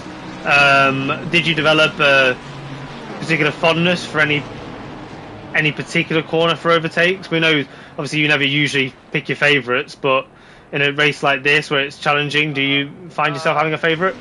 I think when you had to go for the move yourself, if you didn't force them into a mistake, would be the second to last corner and the first corner. Those are really the overtaking spots. Everywhere else, it's very difficult to pass, so it's kind of, you need to force them into a mistake to make it happen. So most of my overtakes were done in second to last corner, the first, and then pressurizing someone into a mistake. So, like I said, it's not easy to overtake on this track. I think the stream you must have seen, there were trains of cars. It's not we saw. It's you need a massive pace advantage to pass somebody here, and as long as they kind of defend the inside, there's nothing you can really do. I'd highly recommend you watching the second half of the stream back and just watching Waz's immense defence against Clayton, because that's exactly what it was. He just inside to inside, didn't really care for his exit speed, just defended to the inside. Yep. That's. I mean, I could see on the map the two leaders were close. So I was like, well, I kept looking every couple of laps on the map. I'm like, okay, they're having a good battle. And I saw he hold out, so I was thinking he must have defended well and not made a mistake. And that's it. Defend the inside and there's nothing you can really do here. So yeah, I mean, there was too much action for us to really fully go for you. Obviously, we've picked out Wazza, FaZe, and Kalugin for our drivers of the day. Unfortunately, no nomination for yourself this week. That's okay. I won the driver of the day last week, the first time ever. So I'm like, I don't care. I won the driver of the day. That's all that matters to me. Right. So yeah, for those who are in the Discord, do make sure that you vote in the driver of the day. Make sure that whoever does win it feels a lot of love, feels a lot of support. The drivers do really try their absolute hardest to draw your attention with great entertainment. So yeah, make sure you drop into the Discord and vote. If not, obviously, if you do fancy voting for it in the chat now, feel free to. So we'll try and pass any sentiment on. And yeah, this has been your Super Sprint Sunday. So we're going to try and draw this to a close. Thank you very much for joining us, Jared, and we'll see you next week. Yeah, guys. You'll definitely see me next week. And thanks again for streaming. And enjoy the rest of your following. I'll see you guys soon. Cheers. See you then. Bye. See you then. Right, so everybody, this was your Simnet FRL Super Sprint Sunday. That was round 4 in Imola. Loads of exciting action. Drivers of the Day nominations have been given out. If you've enjoyed what you've seen this evening, make sure you like, subscribe to the stream, hit the notification bell to make sure you don't miss one of these races ever again. If you want to don't miss the streams and actually want to get involved with the racing, drop a comment in the comments box and an admin will reach out to you to get you involved in whatever form of racing, console, PC, Assetto Corsa, Competizione, iRacing, Gran Turismo, Formula 1, anything you fancy. FRL's got you covered most of the days of the week. And yeah, make sure we'll get back to you on that one. And if you're already involved, do make sure you consider joining the Patreon. Packages start at just £3 a month, 10p a day, gets you all your extra perks and also keeps the lights on the league. How would you like the sound of your own practice server, reserved race numbers, reserved entry for events, more than what we get. And yeah, we hope to see you all engaged in whatever form you deem is suitable for you. And we'll see you all next week, same time, 8 o'clock, Super Sprint Sunday. Sees you out. I've been Greg, he's been Jack. We'll see you then. See you then. Bye.